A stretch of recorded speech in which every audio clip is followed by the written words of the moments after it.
All right.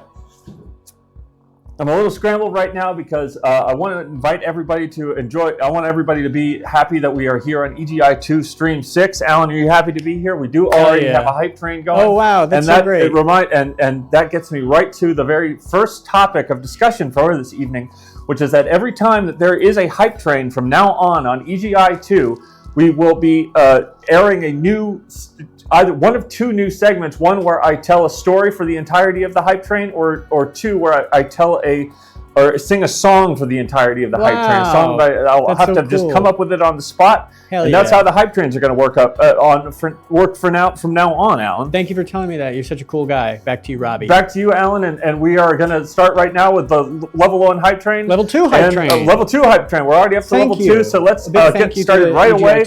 Let's not waste any more time. We're going to have hype train story starts now. So this is a story, Allan, that I think a lot of people will relate to, which is that... Robbie, you got to talk a little. I apparently have to talk a little bit lower. Apparently, I'm too loud in the microphone. This is going to be the first hype train story of the evening. Allan, I think you're really going to like this story. This is a story. Of course, a lot of people will relate to this. It's back in one of the stories. I think most people will remember a little bit of this story from when they were children, or maybe when their parents were children, and they told and then they told their children. The parents were children. They heard the story from their parents, and then your parents told you. Right? It was passed down from generation. So it's passed down from generation to generation. Great. It's one of those stories that people just keep in their heads all day, night, and all day long. And that is the story of the house on the lake. The house there was a living house, and it was on the lake, Allan. I don't know if my parents ever told me this. So you're going to tell this story for the entire length of the hype train. Now that I don't have to hold the microphone anymore, because we do have these nice lavalier mics. Hopefully they are sounding good. But the hype train story is this: the lake the house was alive on the lake. Got it, Allan. But people didn't know that until the story. So this is how it started.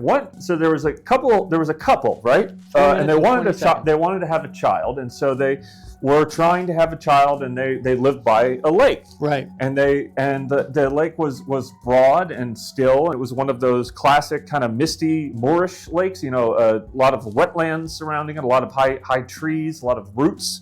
So not one of those lakes that has like a long beach that you can sort of set up a nice sun chair on and enjoy the scenery, but one of those lakes that just kind of is there as a presence. And when the couple would try to have the child by the lake, they were trying their best. They were trying. They're doing everything they can. They read lots of books. They visited, of course, the village. They didn't call them witches back then. Of course, they called them. I guess what do they call them back then, Allan? The women that weren't witch. They became witches eventually, because this was pagan times, and so the pagans. The couple was a pagan couple. They went to visit the old lady, who wasn't a witch until later, of course, when the Calvinists came in. And the Calvinists always, what I always say, and I think you'll agree with this, is that when the Calvinists come to town, see how that hype train the heads are going to roll. And so, but the heads hadn't started rolling yet, and the couple was still trying to have a child, and the lake was right there besides them. And many years went by, and the couple kept trying, and they never had the child, and they kept they kept getting older, and the house that they lived in started to kind of fall to pieces. You understand?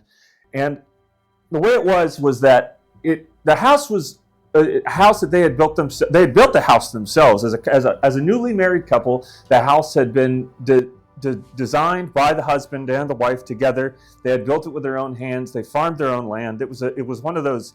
Hold on. If you want to hear the rest of this story, please complete the hype train We have 1 minute and 23 seconds of the story left. Back to you, Rob. Back to you, Allan. And of course, so one day the wife walks out to clean the laundries and because the laundry they're having to do laundry pretty regularly because of the amount of use that they're getting out of their clothes because of they were trying so difficult. The intensity of how they were trying was quite. I don't want to be vulgar, but you can imagine that the two people having such a tough time were really going at it. We got the level 3 hype train. We got the level 3 hype train, so the story will continue. The story will continue. So one morning, the woman, she was the wife of and this was that was their genders. They both had identified that. I'm a man that was a husband. I'm not gendering anybody. This is just how the story was. You're gendering the characters in the story. Well, they were already BWM Lax 14 subscribed to Prime, and I believe we had a couple subscribers earlier. Back to the story. And somebody else. So back to the story. So the woman's gone outside to wash the clothes in the lake. I mean, it's a big enough lake that you could probably wash it, and then all of the dirty stuff that's in the clothes will eventually flow out into the middle of the lake and kind of get swirled around in the great water vortex that happened. Even at the center of the lake, anything. This is a very gendered story. It's not a gendered story, but the women are doing the washing. I'm not saying that the man didn't sometimes do the washing. It just happened to be that this time the man was inside. He was cooking, and he was cooking one of the. Okay, that's sort of okay. The man was cooking a special tincture of sorts, one of those big bowls, one of those big earthen bowls that people put not tinctures, but what is it? Broth. A mallet. They're using the mortar and pestle. He's mashing it all together, making it. It doesn't. And so he was he was making a recipe that the woman who was not a witch had been saying before and. So the woman is out there. She looks out and she looks out to the lake this morning. It's a somber morning. They're still pretty sad about the house, the lack of procreation that they've been able to accomplish. And she says, isn't that something? If I was a crazy person, I think that was the top of a house in the middle of the lake.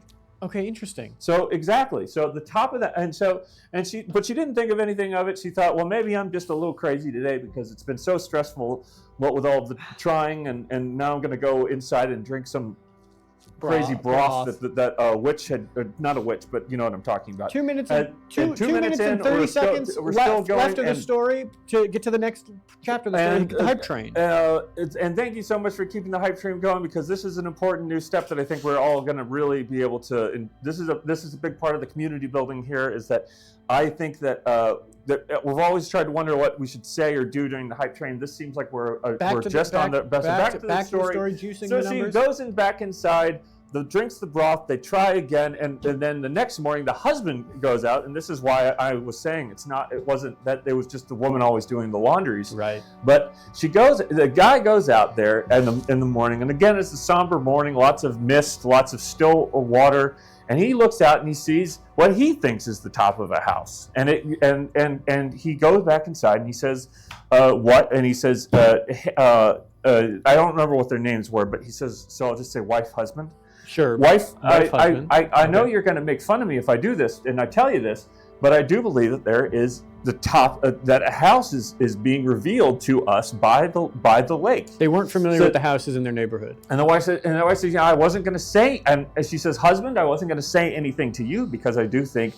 Because I thought I was just feeling a little crazy yesterday. So they both walk out to the lakeside together at the beach, and they look out, and they both say, and she's, guess what? I swear to, by gum, I think that house has gotten the tip of that house. Hold on, Robbie. Don't tell any more of the story. We just hit the next level of the hype train. 100% on the hype train. Thank you so much. The story will continue. We're now going to go to chapter 5 of the story, and the story will continue. So you're saying that the different levels of the different levels of the hype train, the different chapters of the story. That's right. As with the songs, when we do the songs, and this is of course Robbie's stories, sponsored, brought to you by the hype train. Don't you sponsor? Okay. And we're not doing sponsors yet, but we're. So she says, by gum, I think that the tip of that house is more and more revealed than it was just yesterday. So they have a short conversation about it that we couldn't hear because they were whispering to each other with such confusion and they're almost like they were like, are we in a dream world right now? They were whispering to each other. They were whispering to each other. So they went into the house. They drank the crazy broths that they were to drink. That wasn't a witch, and a magic woman. Kind of like what is a Baba Yaga, like an earthen earth, earth, not a spirit, but kind of if you know what I'm talking about in the chat. If it's not a witch, but it's somewhere between what we refer to now as a post-Puritan society and sort of a folk, like a elemental, like the Baba Yaga. Just an independent woman. Medicine woman. Mossy Lump says medicine woman. That's exactly what it was. Thank you, Mossy Lump. And always glad to see that people are paying attention. So the medicine woman had given them both a crazy broth. So they brewed each other broths, which was part of the instruction. Because, back then, people thought all sorts of things that it mattered who touched it and how hot their hands were and how cold it was. There are all sorts of rules that we don't really apply to our own lives these days. Three more minutes. So they drank the broths. They got back to trying to have the child. They woke up the next morning and they still no child. Obviously, that's not how it works. But she felt like she would know. She felt like she was like, husband, if there is a thing, if life has come to me, then I will know deeply inside of me. So they walk back out to the beach, and guess what? What happened? By gum, the house, the lake house has just gotten. You can see not only the top of the tip of the roof is now up above. It's A-frame. The tip of the roof is up above it's a nice the water there, and then you can see a little window there, and the window had an eye in it. Okay, so this story is getting quite interesting. If you want to hear the rest of the story, please subscribe. Keep the hype train going. Tell your friends. We want to hear what happens. So the eye and they looked at each other and they looked back at the house and they looked and the eye like kind of opened and shut a couple times. Wow. And they were like, "Gee, this is wild." I think that we might be. I think the things that we're doing in our house, in the bed, we're making the things that we're together at night, and we're coming together, and that is what is causing this house to keep rising. So they say, you know what? Let's see how big we can make this damn house. Robbie, you're so creative. So they go back inside. They drink. They make an exercise broth. 1 minute and 30 seconds. Thank you. And an exercise. They exercise broth in 2 big pots. They both husband and wife both with a pot. Both jump into making as much of this stuff as the medicine woman's recipes as they can. Got it. And they drink down the thing. They get to business. And they go to sleep because they've had all this warm stuff. They've mixed they drank all this warm soup, essentially, this magical soup, or what they think is magical soup. They go to sleep. They wake up the next morning, go to the lake, and the house not only has not only is the roof with the eye in it, but now it's up to the walls, and the walls have 2 big hands. 45 seconds. Please subscribe. We want to hear the rest of the story. We need a lot of people to subscribe. And the house kept, and so you can imagine things kept going. They kept making their efforts nut, and before you know it, the house is on top of the lake. This is incredible. Standing with its own feet on top of the lake. Oh my God, we did it! Okay, so okay, the story is going to continue. We're going to find out what happens to this house and the eye and the coupling man and woman and the house. This is interesting. This is very interesting. And I'm very glad that this is what we decided to do because it was not like we were wrapping up the story at all. This is better than when you talk about video games. Personally, so with the house is standing on the lake. It's like like the Almighty himself. But it's a house and it's a regular looking house. Like if you had a child draw a picture of a house with a square with a triangle on top, a classic just an eye in the middle of the triangle, hands on either side of the square, and feet below. Wow, it has feet. And so they said, look at that. Look at that. This is such a beautiful house, and I guess we don't need to. Have a child in it no more because we made this beautiful house, and yet despite all of their best efforts, ladies they don't need to have a kid because the house would not take one step towards the husband and wife. Why? The house would not walk towards them. Why did they even want that? Well, the house so we know now, because they had done all of the business that they had done, that the house could lift itself up out of the water, stand up on top of the water, like the Almighty. It's a walking, talking house. Well, hadn't said anything. It's just the eyes, the hand, and the feet. It sees. So if you kind of like take out a pad of paper and a pen or a pencil and just draw this out for yourself. Don't draw it. Just tell the story. We got to get to people will have to do it at home to follow along, because this is where it gets interesting. Because I think that most people are. It's not a house. It's not a houseboat. It's not. It's just a house with a big eye in the center of the roof of the gable. Is that considered a gable, or is the gable for windows? I don't know, but this is quite interesting. The house. So that husband and wife call out to the house. They send boats. They send boats out to the house. They send out boats. Yes, they build little boats out of trees that have fallen in the woods, because they live surrounded by these big, vast and dense woods. Okay. And they send the house out. The boat. They send a boat out. They send the first boat. Are they in the boat? They start with one boat. Who's in the boat? Nobody's in the boat. They just send out an invitation to the house. They say to the house in an invitation that they write down on a big piece of wood, on a big slab. So that you can imagine the boat is this open kind of a canoe, and then they put a big slab of wood on it, and they paint all of the note on it. And the note says, Robbie, we think that you and you are part of us, and so we would like you to join us here by our house. Do they know? You can be the child by sitting. If you're just in the house, if you're the house, doesn't matter if you're a child in a house, or if the house is the child. Come to us, sit down, have a set by the house where we live in, and let's all be a family together. But I'm captivated by this story. They invite the house to be their child and live with them, but we don't know if the house can read the written invitation. Back right. That's it. And so that's what they think. And the house is, again, they send another canoe out. Same things. They put some more. They put some presents on it. This is unbelievable. They put some. What did people eat back then? Holly and little nettles, berries that people finding in the woods, gooseberries and mulberries and all the things that scavengers like to eat. 54%. Most people ate. 1 minute to get 50%, and then we will hear the rest of the story. Back to you, Robbie. I am quite captivated. What's going to happen with the story? So they put the berries and the meats and it's on the put everything on there. They send it out to the house. They say, and with the same note, just come stay with us. We're not mad at you. You haven't done anything wrong yet that we know of. But even if you did, we still feel a connection to you because you came out of that lake when we were having our time together. So there has to be something that we can do to bring you back to us, because we do feel that there is that connection there.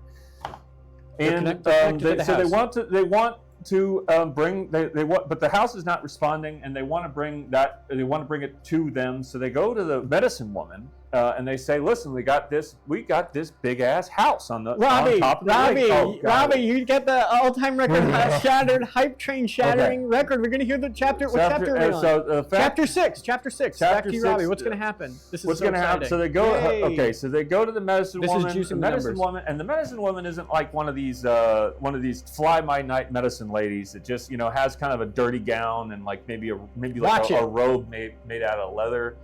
No, she's Robbie, full on twigs in the hair, bird crap on the head, big eyes. Keep it clean. Just long fingernails and all sorts. I mean, she's nasty looking, but she's clean. You know what I'm talking about? She's a woman. She smells like the woods, which is what you want a medicine woman to smell like, I think. I mean, that's just me coming from my experience with women of great nature. And the medicine woman says, "Listen, if you got this house problem, I think I might be able to help you with it." I'm curious to see where this goes. So that medicine woman, brings out the old book, and we all know it. And that was the old book that was bound, of course, with over many centuries and rebound, and lots of drawings in it, but from everybody. Just from classic old book. Our classic book filled with drawings. Everybody from the first humans that stepped off of the African continent into the cradle of civilization and went one way or the other way. Everybody got a page in the book. So this is the book of, I guess, knowledge. if you're being is this like some sort of a Bible book? It's not like a Bible. It's more of just like if you think about like an old MySpace page with all the when people could like put stuff on your MySpace page or I guess maybe other. Is this a religious story you're telling? This is not a religious story. Okay, so good. they would pin like the way that we used to pin like pictures of each other at like parties and stuff like that to each other's pages. They pin it to the top of their page. It was kind of like that's how the book worked. Got it. And she flips through the book. Several minutes go by. The husband and wife are like, "This is crazy," because they're seeing all sorts of pictures in this book that there's just not a lot of even with these pagans. And these are pagans we're talking about. These aren't good Christian people. These are freaks. What do you mean by that? And good Christian people? they are they're like there's all sorts of there's the things that I guess they're caverns with weird little dingle just like like big caverns that look like a mouth. And filled with like giant rat people, skin harrowing looking things. Are we talking about the house or the book? No, we're talking about the pictures in the book of these. Get back to the core of the story with the parents people in the house. All right, so they finally so finally the woman gets to the page she's like, "This is your problem, right?" And she because the medicine woman has not seen the house on the living house on the lake yet. Right. So she points it out and she says, "This is your problem, right?" And they say, "Absolutely, 100%. This is exactly the problem that we're talking about." And she's like, "I'm guessing that you probably already thought this because she knows that they've been trying for a while. But I think you guys overdid it on the broth. And when you washed your sheets in the lake, I have to interrupt you. 1 minute and 30 seconds to get to the next level of the hype train, so we hear the next chapter of the story. And we're doing really good, so please subscribe so we can hear that rest of the story. So we can hear the rest of the story, because we got to get to the end of this thing, because she says what happened was there was a delayed response, and you guys and you guys were being so crazy in there. I'm guessing what happened was that we got the mixing of the sheets and the clothes and all the stuff all this wild stuff y'all were doing when you were trying so hard is that all that stuff just floated out to the big vortex at the center of the lake, mixed together with bits of the house, because you're so because this is when you live next to a house, the elements can be so drastic, and they can be so they can tear the house apart. When you say trying, you're talking about having sex. Doesn't matter what I'm talking about. Okay, great. The fact of the matter is that there was particles of persons on those things going out into the middle of the lake. Robbie! Oh, jeez. Robbie! Robbie, you beat the number so good. We hit another level of level 8 hype train. Oh my God. 100% level 8 hype train. We goosed the numbers, and Gooseberry's in the story, and you have to do another chapter. So the story continues. The exciting conclusion. We hope we never get to keep the story open-ended, so we can keep this going. We got to keep this hype train going, because we're just having a terrible. Quick. Okay, so she says, and I'm gonna be completely honest with you. This is not a happy thing. What do you mean? It's not. I mean, because you're connected to this thing like a tether, and this house, unfortunately, is a malevolent thing. What do you mean by that? Because and then you think about picture this thing in your head, Allan. I am doing that. It's a giant. It's a kind of a two-door, Tudor TUDOR style house. It's maybe a classic house. Classic two-door style. But it has an eye. English house, countryside house. But it wouldn't have been well. The fact of the matter is that this thing looks. I mean, and there's she's like, from far. The couple says from far away the house looks perfectly fine. Obviously, it's a little strange to see it, but the fact of the matter is that the eye looks kind, the hands are clean, the feet are fine. There's nothing, no long like weird toenails or anything like that. And then of course they feel a little weird about that, because the medicine woman's toenails are they've insulted the woman. Just unspeakable. They've insulted by medicine. And so the woman and the man, keep it together. Luckily, for long enough to say, well, medicine woman says to them, we don't have a solution for this in my house, so we're going to have to go out. Where's the story going? We're going to have to go out, and we're going to have to we're going to have to get the master of my not my master, because this is that's not kind of the relationship we have, but there's a guy. He's old as the hills, they say. He's old as the hills, new character and he's crazier than a lightning storm, and he lives up there in the Jagged Rocks area. Really? I can't remember what the Jagged Rocks area is called off the top of my head. I think it was called kind of like the Pleiades. Is that something? I don't know what that is. Pleiades. This is crazy. And the Pleiades house this is our house, and they think. And Two so we'll minutes and 30 seconds to get that hype train all the way to the next level, level 9, the highest level we've ever been. Back to you, Robbie. Not only is the house. Crazy story. Okay. So the couple says this to themselves. They say,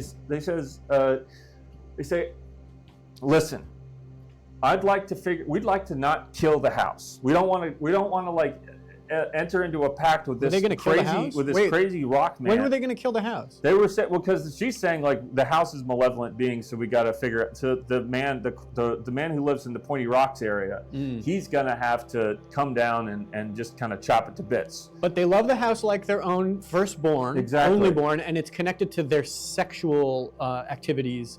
Created the house. I would say it's more of the love a mother and father have for a child. That's the same thing. That's what I said. That's what I'm talking. That's exactly what I'm talking about. Keeps that's you how going, children are made, whatever keeps the interest in the story going. So the woman and the man, they go and they follow the old medicine woman up into the hills, up into the Pointy Rocks area. This is great. And they find, of course, the cave of the magician. Wow, there's a cave and a magician, and a whole other character, another character in the chat. If you missed that part, Yay. I think that people probably could assume it was some kind of magic user, but yeah, he calls himself a magician. He's a sorcerer. He uses all sorts of different kind of magic, and he's not just like the medicine woman. He doesn't, stay put with the earthen arts. One more minute to get to the hype train. Robbie is cooking, so just let him cook, you guys. Subscribe and use bits to let him cook. So he's not just, pulling up dirt and roots and leaves and kind of squeezing them together and let the worms run out like the woman is doing. I mean, and she probably. You get infected with cuts like that when you're squeezing. It doesn't matter. Point is that they go up into the magician's cave. They see this guy, and he looks just the opposite of the lady. What do you mean? Like he's good looking? He's a hot guy. He's like he's 30 slick. Seconds. 30 seconds. Subscribe. He's naked. A naked man is in the story, you guys. Yeah, this is a crazy story. I'm sure the next chapter is going to be even crazier. Please. He's slick. He's naked. He's fully shaved down to the like he just popped out of the you know what. Yes, I do. And glistening. I mean, he's been sweating in there. He's got the fire going. He's been having a great time. Wow. And he knows. Quick! Oh my God! Yay! Oh my God! Level. This is incredible. This is the best hype train we've ever had. Wait, that was the end of it? Maybe that was the end of it. No. Wait, is it? We're done. Did we do it? Is that it? Oh no, okay. So the story has ended. Okay, so we move on to the next chapter. So this is the chapter 8. Wait, no, Robbie. This hype train is over. The story is over. The viewers of EGI2 don't get any sort of completion or satisfaction from hearing the finale of the story. Okay. That was the story. So we know if we come back to the story for another hype train later up on the level. What is happening? I don't understand how the hype trains work at all, Allan. I think what we're seeing here is a recap of how successful the hype train was. Okay, so and I will say that you did juice because I was actually feeling like I had a pretty good story cooking up right there. So Wizard Cave. Or Magician's Cave. He's naked.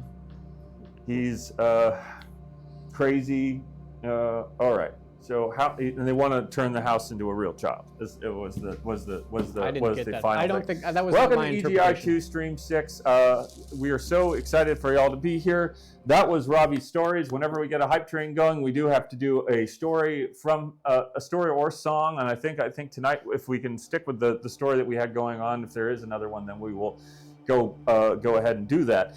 But first off, Alan, I just want to first announce that we have a new sponsor tonight. Oh, a real? So this is a real we have sponsor. A brand new sponsor here on EGI2. We have a real sponsor. They're going to be funding the show. Let us know in the chat if the microphones are sounding okay. We've decided to switch away from the handheld one that I've been normally using to the lavaliers. Robbie, what happened to that right nice? I got you a podcasting microphone, a gamer microphone from the first episode. I have no idea where anything from the last 2 months has landed. I promise I didn't sell it. I might have just given it away. I don't know why you would have. I mean, it was just such a crazy time back then. And now we are here, and now we are proud to announce that we do have a new potential sponsor. Again, this is a sponsor that we have not made any sort of arrangement with, but we would love it if anybody knows anybody in this field or in this particular company, then we would love to have their sponsorship. They could send us free.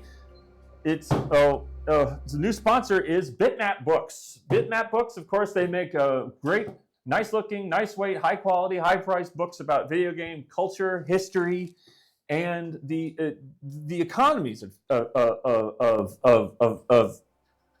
video games, Alan. So this is not so just to clarify, this is an imagined sponsor. It's not a real sponsor. This is a hopeful sponsor you wish, and you're giving them free advertising. They're a real company. You're giving them free advertising, and no one is giving us money. And absolutely. So we're not making any money from the Bitmap Books. And actually, what I would when I announced our previous sponsor, so we can see right here, Bitmap Books has been added to the shirt there.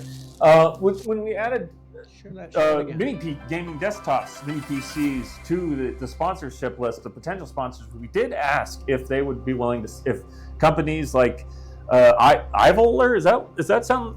If they would send us free mini PCs, mini gaming desktops, that we could then do an unboxing video or some kind of presentation. We could run AAA games and emulators on them, and people could see how well these compact, beautiful mini gaming desktops look and play, and if they're a good value, and then we would sell those mini gaming PCs on later and put that money back into our pockets. And you'd use the funding that you get from these imaginary sponsors to pay myself and James, who is quite sick. Our producer James is sick, but you did have him come in to work. Right, correct. So we did bring James in despite him having a sore throat, the guts, and some other thing that I can't remember. High fever. CGI2 watcher wants to know if has PBS NewsHour been removed from the imaginary sponsors? And absolutely not. We just haven't added. That was a special PBS NewsHour sweatshirt I did get for Christmas from my wife. That I did want to showcase, but let us know in the chat if we should add PBS NewsHour to the shirt into our list of sponsors. Do you have but if I could, Alan, I'd like to just explain what I would like from Bitmap Books, and I have a Bitmap book right here. This is the visual compendium. If we can get a close up of that, James, do we have a close up shot that we can use here? You get a little glistening here because as you can see, I haven't taken the cellophane off of this thing, because these are such nice books. They have such a good weight. They're such high quality. I just can't bring myself to open them, Alan. You've bought yourself a book. You haven't opened the book, and you're hawking the book and pretending that they are a sponsor of EGI. I would like, and if they would be interested in sponsoring EGI, what I would like to do is you just send me copies of all the books I already own, and then I can read those, or I can read the ones that I bought and had shipped from the UK, because it is from the UK.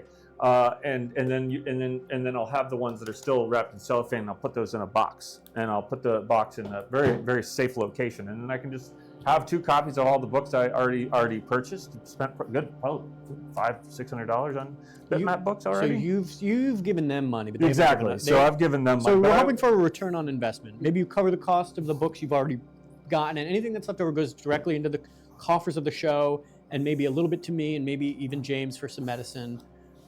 Back to you, Rob. Back to you, Alan. So yes, the answer to your question is yes, I would like them to send me books I already purchased that I've already given them money for as return on investment. Similar like how an index fund works. You just put a lot, you put money into it, and then you wait for them to, to send you something later, books or otherwise. You're a very intelligent and smart person. I feel like I always learn things just from being around you. Okay. And a good portion of EGI2 is just me trying to understand what EGI2 is. Back to you. Back to you, Allan. And of course, EGI2 is many things, but one of the things we do promise to bring you as often as it makes sense until we feel like it's gotten a bit tired. We do like to do the funny video game news, Allan. So let's do the funny video game news. Here we go.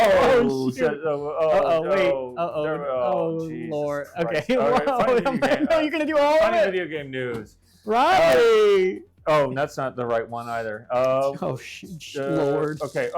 Okay. Prepare your funny bone, for you are now entering the world of funny video game news. Everybody, get your funny bones ready. Allan, get your funny bone ready, because ready. we are about to have a lot of fun with the funny video game news of Pray for me. EGI 2 Stream 6. Allan is gonna. I think that if we might end up. The funny video game news this time is so funny, Allan, that I think that you will end up in the hospital. Oh God!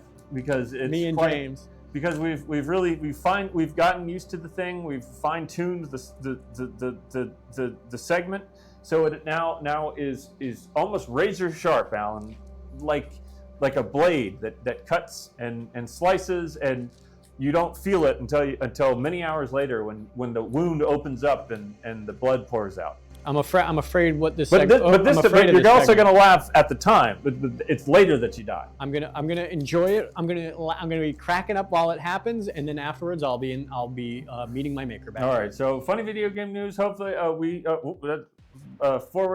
prepare your funny bone. You are now entering the world of funny video game news. Oh no! The first funny video game news of the evening.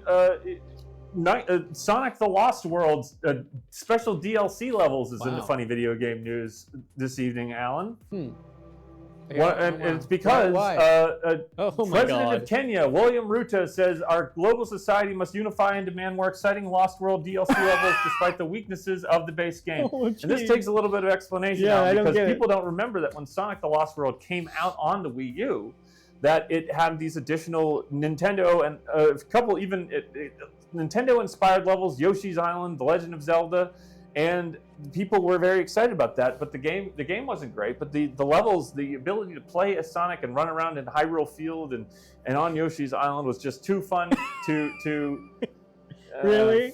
I can't remember if there was another one that was. Nights into Dreams. So Nights into Dreams. So people were having a lot of fun with Sonic the Lost World, even though the game itself wasn't that fun. And so the funny video game news is that William Ruto, the current president of Kenya, who recently broke the streak of the Kenyatta dynasty at the top of that country's governing government. Yeah. He is. The joke here is that he's obsessed with the Sonic the Lost World DLC in the way that many of us were, because even if we didn't I didn't finish Sonic the Lost World, Allan, but I did finish all those extra DLC levels, and I would have loved to have seen more. And the funny video game news of the evening is that, of course, William Ruto of Kenya also would say that. Okay, so next up, Darkness 2 is in the funny video game news tonight. Allan, the Darkness 2 is the sequel to the first-person shooter based on the Top Cow comic by. Greg Mark Silvestri? No, doesn't matter who it was. They made a video game out of the darkness that was gripping. It told a gripping story. You'll remember in the first Darkness game, there was that wonderful part of the game in the beginning where you could just watch the entirety of To Kill a Mockingbird with your wife. I'll never forget it. And there was I think you got an achievement for it, but it didn't affect the story in any way. It was just an interesting little thing. Was that in the public domain that they could do that? It was like a public domain sort of situation. They could watch the entirety of that film. I don't know how the public domain system worked back in 2006, five or six. It was Xbox 360 exclusive, as far as I know. I don't think it's been re-released on any other platforms. But the Darkness 2, the second game in the Darkness series, where we are brought back into the world of demons and mafia hitmen and blood and craziness and madness. Just madness. As a first-person shooter with the protagonist having the ability to summon the tentacles of the darkness to chomp on the hearts and bite the arms off of all of those who stand in front of him. The Darkness is in the funny video game news this evening because... I follow you. Argentinian Vice President Victoria You're kidding. Oh, man, I'm gonna get this wrong. Oh no. You're kidding me. The current vice president of the current libertarian junta, Oh my I God. think you could call it a junta, Yes, that was just recently elected to run Argentina. She's been saying that one of the rare examples of a game ditching that muted brown, green, and gray palette, which defined so many early Xbox 360 games in favor of something more dynamic and losing something important as a result. And what she's referring to, of course, goes slide backward, that the Darkness 2 now has a cel-shaded look. Gameplay remains largely the same, but but the look is so different. And if you go back to the original, Darkness game, you would find that that's one of the rare cases where that kind of more drab look actually adds something to the atmosphere of the game. And apparently, the Argentinian vice president agrees with me. And that's funny. And that's the funny video game news. Straight from Argentina. Good luck to you with the new government and all of the harsh economic reforms you're about to put a lot of people through. Good luck. Next up in funny video game news, Anachronics. Of course, the turn-based Western. It's rare these days that you see turn-based Western RPGs specifically for PC. Most PC RPGs kind of do some sort of like invisible dice rolls, or maybe they do a more tactical type of thing, similar, the Shadowrun games that were recently the Shadowrun games, the 3 Shadowrun games. There's Shadowrun Returns, I believe. Shadowrun, what is it? Something Fall, and then then the Shadowrun Hong Kong. Yes, of course. And this is not one of those. This is Anachronics. This was a game that came out, of course, on the PC in 2001. It's in the news because, you guessed it, former Secretary of Defense General Jim Mattis. Shut up. That's Mad Dog Jim Mattis, folks. Mad Dog Jim Mattis is Mad Dog Jim Mattis. Mad Dog Jim Mattis said this about the combat system lies somewhere between the high watermark set by the grandiose series and the relative simplicity, something like the ones used in Skies of Arcadia. So obviously, Mad Dog is a big fan of the Darkness, is a big fan of the Anachronics, because he goes on to say the biggest tactical addition to the system is the inclusion of movement. Characters can move between set points on a grid overlaid across the battlefield. This allows for a real difference between melee and ranged weaponry, as characters armed only with close-in weapons must maneuver themselves next to opponents, and from this position they may block the line of sight of characters farther away, Allan. He said that? Yes, the Mad Dog Jim Mattis said this and went on, actually. And he did go on. He went on to say more about this. Though it's a simple feature, it helps sneak the attack heal routine. It helps to break the attack heal routine inherent in a lot of the fighting systems in these sorts of games. So thank you, Lair, of course, also in the funny video game news. Okay. That was Mad Dog Jim Mattis's take on Anachronics for the PC 2001 PC. That one's a bit heady. I think I get it. All right, so Mad Dog Jim Mattis, thank you for your service. Thank you for keep being one of the adults in the room, if you know what I mean. When it came down to it, you were willing to stand up for the Constitution and the office, not the man.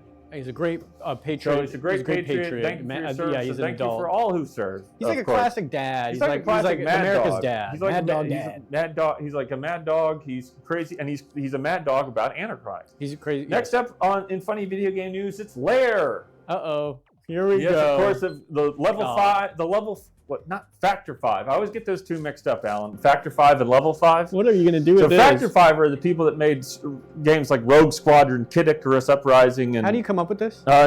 This is the funny video game. I know, but how do you come up with such funny stuff? Well, the way that I do it, Allan, is that I think about games all day long, and then I write down the names of the games, and then I see if I can find images that I think are funny. So if you look at the Lair image, I think that's on its own is almost worth a laugh. Okay, let's have a look at that.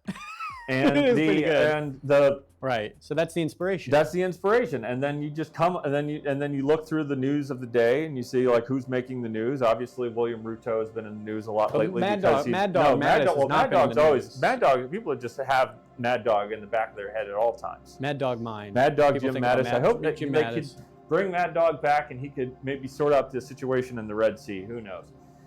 The William Ruto of Kenya is of course in the news because he's been dealing with a lot of protests in his home country because his increasingly aggressiveness towards the independence of that country's judiciary. The whole world's gone nuts. The whole world's gone nuts, but we're all laughing because funny video game news doesn't ever stop. So a little light spine. Layer's in the news. Layer's in the news, and Layer is in the funny video game news, and the funny video game news. Layer comes to us from none other than, you guessed it. Uh-oh. Oh, Mayor no! Springfield, ignored Misty Boucher. Yes, of course. I'm a Lairhead, she says. If you love Lair, come visit me in Springfield, Illinois. And I thought that would be fun because people see the name Springfield and they think, of course, The Simpsons. The Simpsons. And it's not, but Springfield is a real place, and there's multiple places named Springfield. And that's a long-running joke on the show because you never know where they live. And you never know what, but it's odd to me because there's both of the Springfields that I think of when I think of Springfield, not Simpsons Springfield or Springfield, Massachusetts, and Springfield, Illinois, which are both capitals of their states.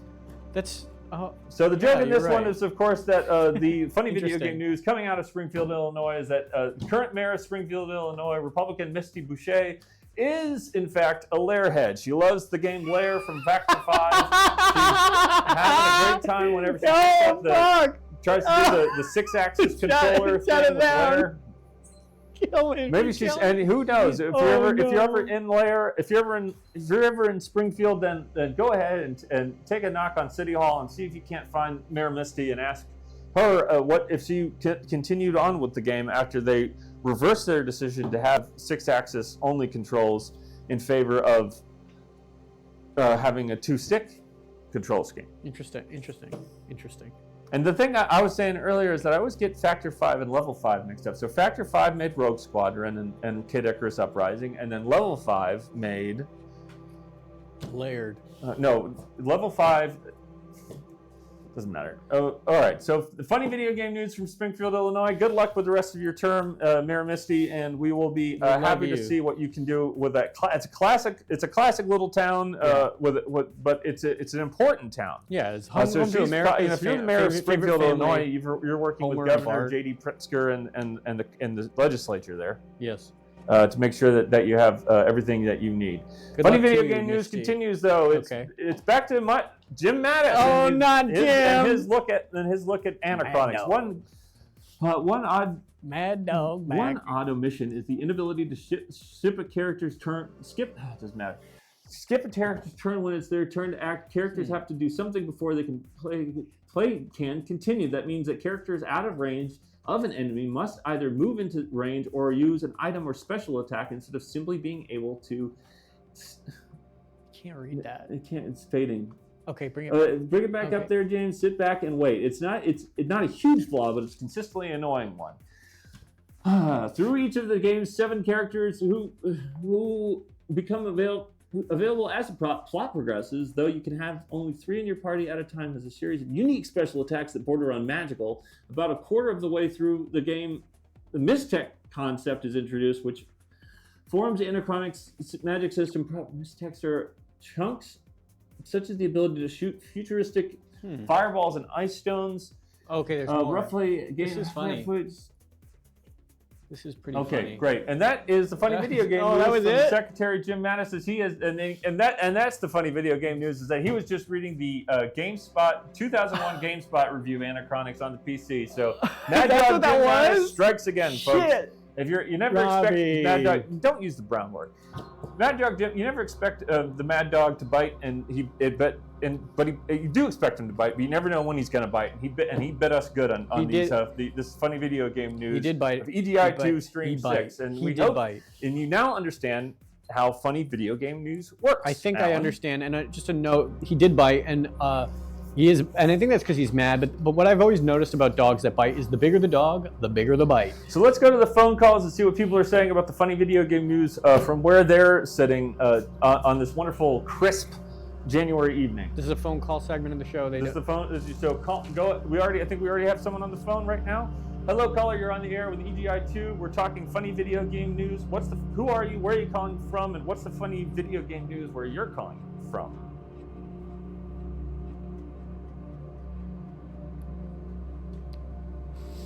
So we're having a bit of a technical kerfuffle happening right now with the call. We do have a caller on right now. All right, so we should be able to. So if you got music is a bit loud. Music is a bit loud. Maybe that's according to Mossy Lump. I don't know what the music back to you, Robbie. Playing right now, but apparently Ring Ring wants a video game. Ring Ring. Oh, Ring Ring. What's it? Ring. Is it Robbie? CGI2 Watcher is keeping the questions coming in the chat. Hey, Robbie, my name is what's a video CGI2 game? Watcher, and what is a video game? Back to you, Robbie. Back to you, Allan. Oh, what's a CGI video Watcher. game? That's a great question. Oh, they hear the caller, but we don't hear the caller. Transcribe in the they chat hear what the the caller caller. is Okay, saying so while we we're- try. we're- Maybe the headphones are plugged in, and that's the issue. Maybe if we could just This is a little caller. Caller, can you hear us? Check. We can't hear you. Can you hear us? Caller? 3, 2, 1. Caller, keep talking. If you can keep just saying check. Just say then check. we'll be able to grab on you, grab on you. Oh, I hear you. There he is. Great. Okay, caller, you're on the air with EGI2. Who are you? Where are you calling from? What's the funny video game news?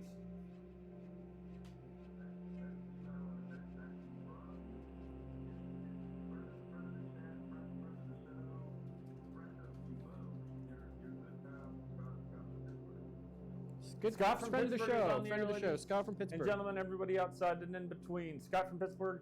What's the funny video game news from Pittsburgh tonight? Uh-oh.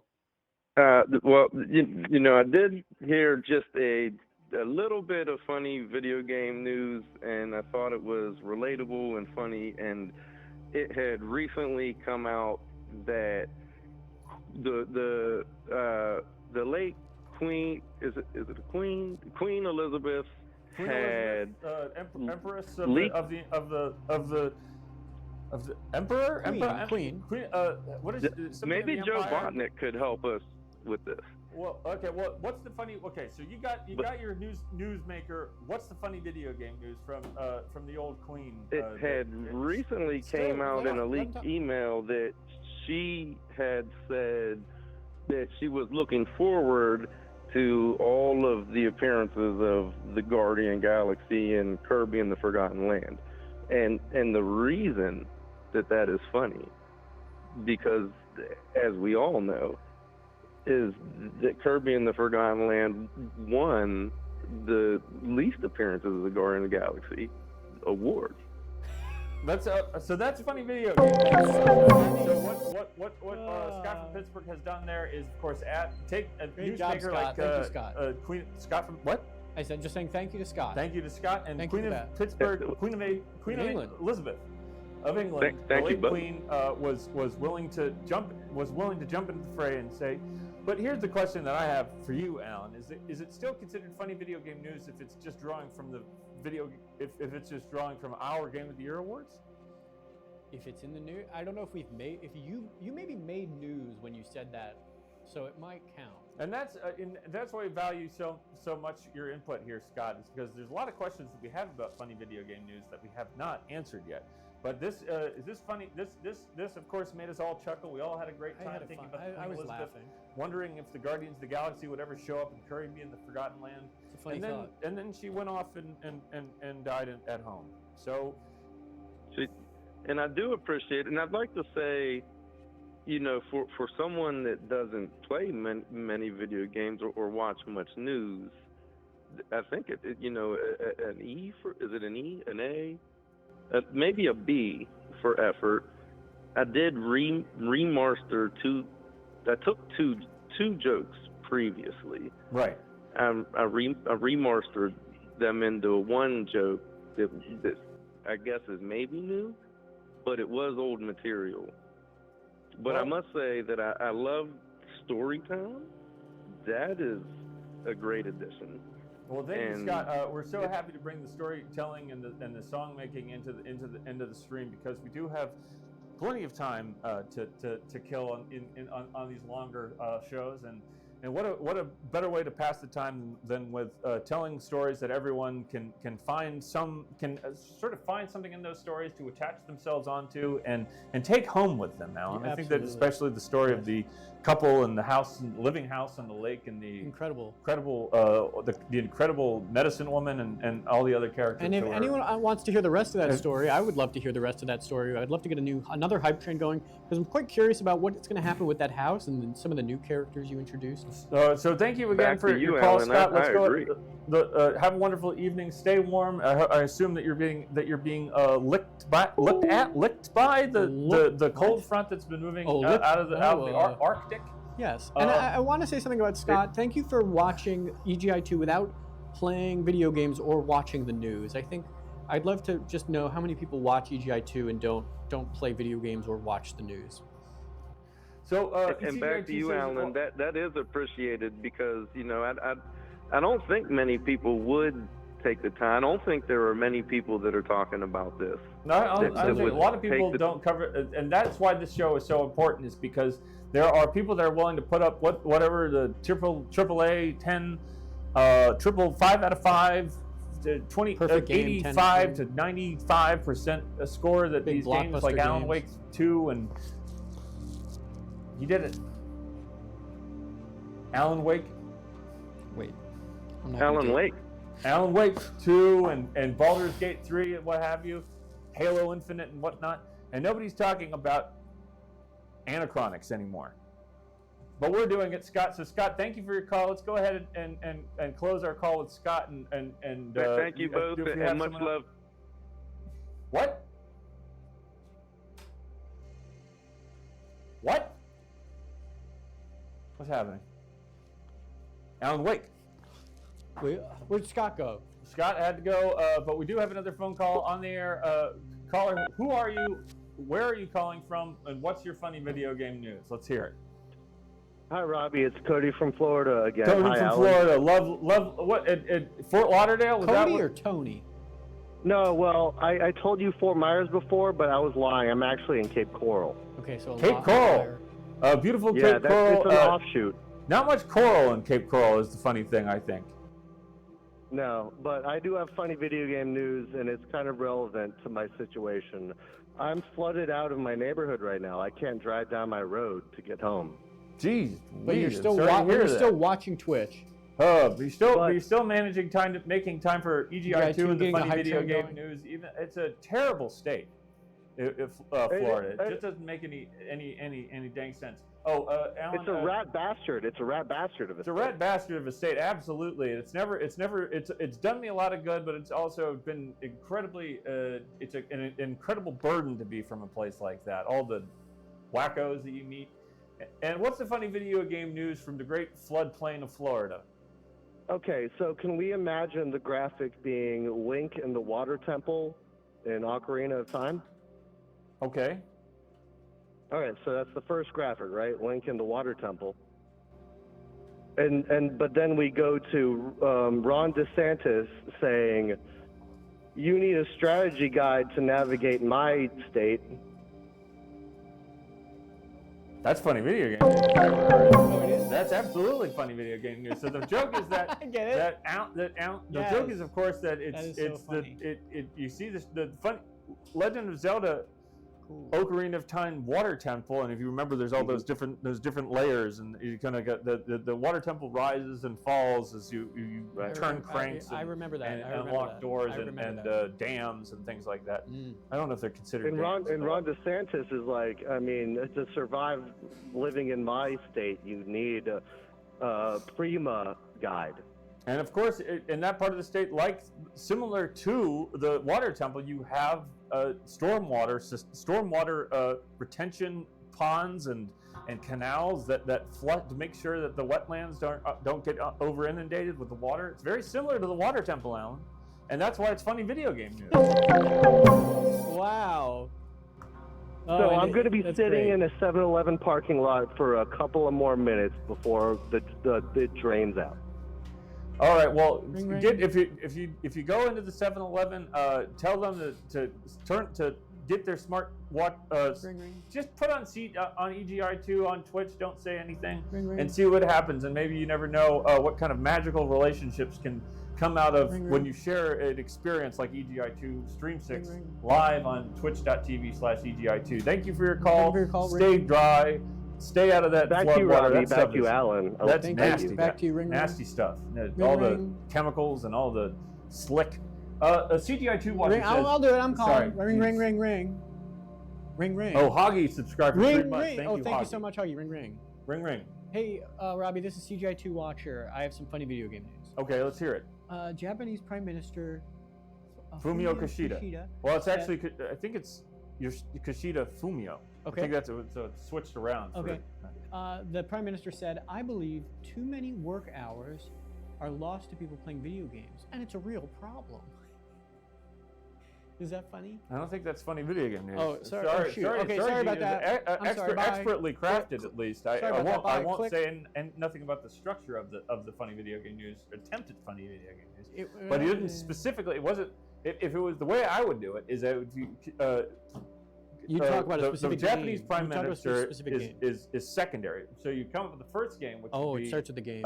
So you start with somebody say Hybrid Heaven is in the news. Hybrid Heaven, the classic turn-based wrestling RPG. Yeah, it's a wrestling RPG. Nintendo 64, Hybrid Heaven, that are people always getting mixed up with something like Winback on the Nintendo 64. Again, wonderful to see Winback on the Nintendo 64 channel for the Switch Online service, but let's bring Hybrid Heaven back. Why don't you? So Hybrid Heaven is in the news because, and then Fumio Kishida would have said, "Is this? I lay awake at night wondering if this game is turn-based or real-time combat." Right. And that's the funny video. That's so good. Robbie, you're so good at that. So it's just a natural offshoot. We had a Mossy Lump I saw Mossy Lump had a highlighted question. You punching up that joke? What? You punched up the joke. I punched it up. Well, he didn't make funny video game news. He just said that Kishida, the Prime Minister, said something. And that was it. So it was just news. It wasn't a joke, but it wasn't particular. It's not, and also it's not far off from the mark, Allan. I do think that if you're the leader of a country like that does have such a problem with isolated men, we're talking about men now, then you probably would have said that something like that would have come out your lips at some point in your life as a political leader. Interesting. So Mossy Lump had a question. Did we ever find? I saw that there was a highlight. Let's see. We do try to get to the highlights, of course, because we know that what that takes. And what was? We lost it. We lost it. I can't find it. Say it again. Just say it again. If you say it again, Mossy Lump, we're watching the chat right now. Oh, here we go. They said, "Ring ring, hi." Oh, here.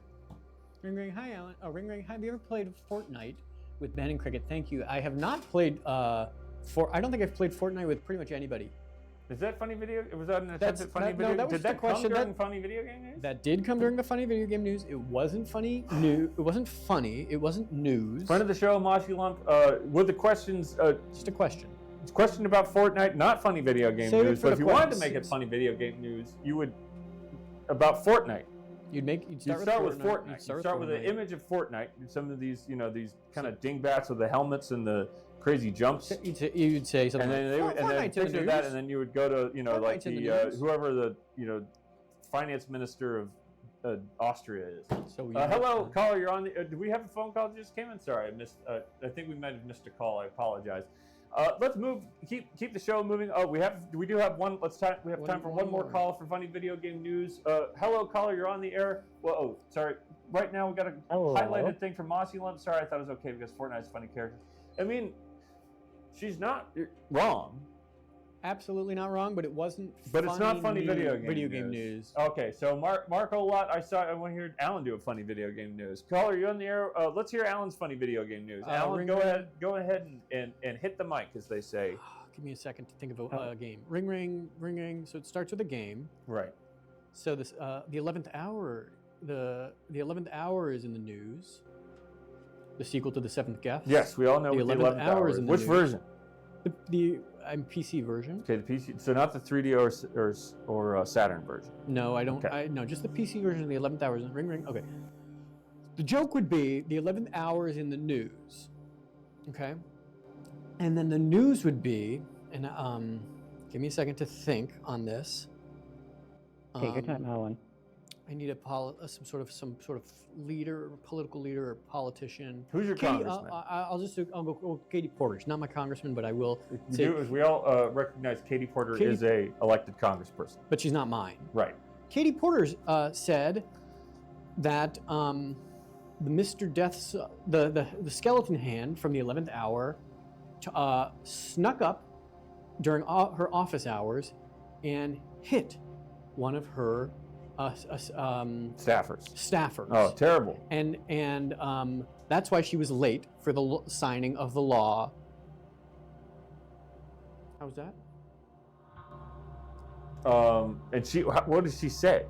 Oh, she said, "I'm not going in that haunted 11th hour house." Is that the name again? The 11th hour? Everybody, have a good laugh. We have time for one more caller. Caller, you're on the air. What's your name? Hard. Who are you? Damn, I don't know how you do that. Who are you? Where are you calling from? It's hard to do. Hi, it's Caleb from Greece, Massachusetts. Absolutely, the Massachusetts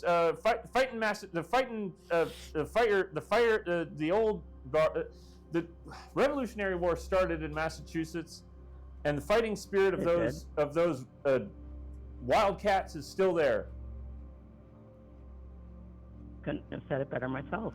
So, what's your funny video game news from the great Commonwealth of Massachusetts?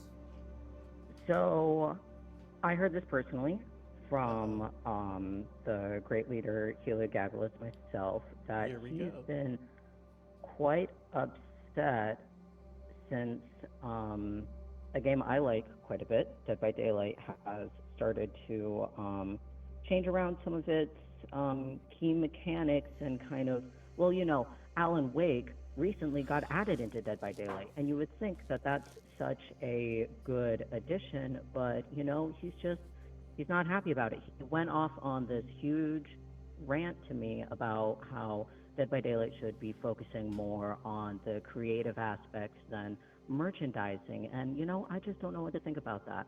Back to Alan. Wait, so who said it? Heliogabalus. And who is that? Well, he's just this great leader from where I'm from. I mean, I'm surprised you don't know about him. Mayor? Councilperson? The head of the teachers union? What's the office? Why is this person a newsmaker? Well, I mean, he was all the way from Rome. He's this amazing emperor, though some people don't like some of his tactics, though he is quite a big fan of rose petals. I'll give him that. What's the elected position? Emperor? He elected yes, Emperor. Emperor? All right, I guess that's funny video game.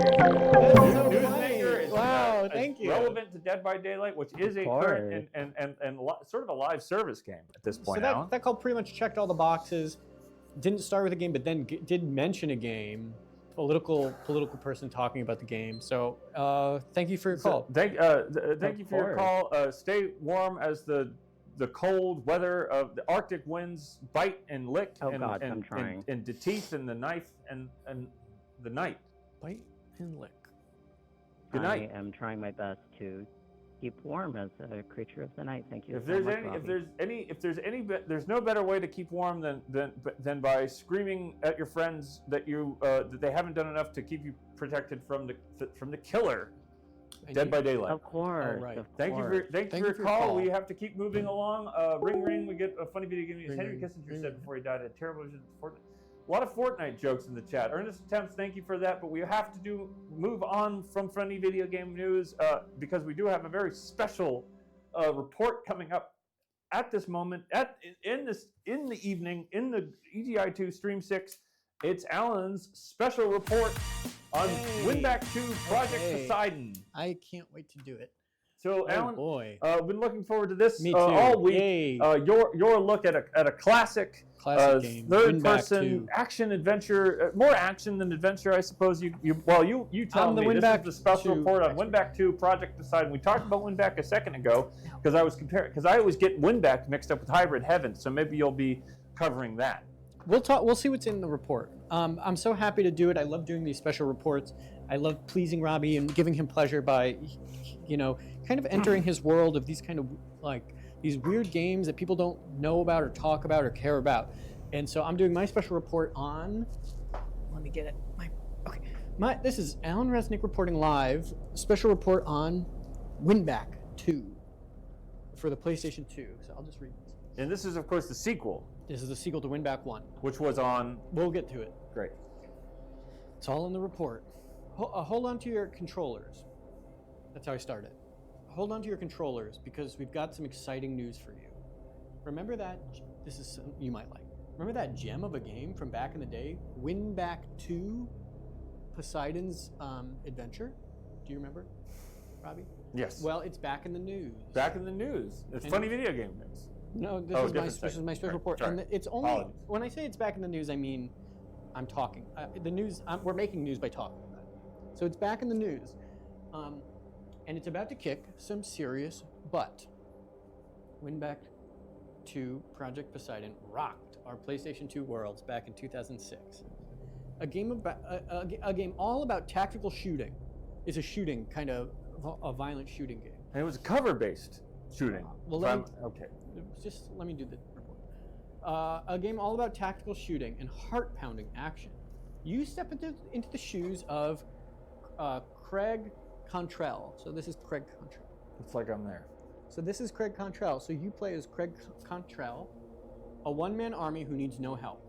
You also play as Nick Bruno and Mia Cabrera. And I forgot to do this, but I did want to... You do roll the double R's, don't you? That's what I couldn't do when we were talking about the Argentinian vice president. You should come to... If you need to roll your R's, come to me. I have Spanish heritage, so I just sort of can naturally roll my R's. And I forgot I did want to play the trailer for Winback 2 Project Poseidon, so maybe we can play that now. Someone in the chat was saying, do we have a preferred console for Winback 2?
That was something, Alan. I love to see it. I love to see all the different characters. That's a special time. That's a special time in gaming, I think, that people don't really remember how all these different franchises popping out and making the best attempt at becoming a tent pole.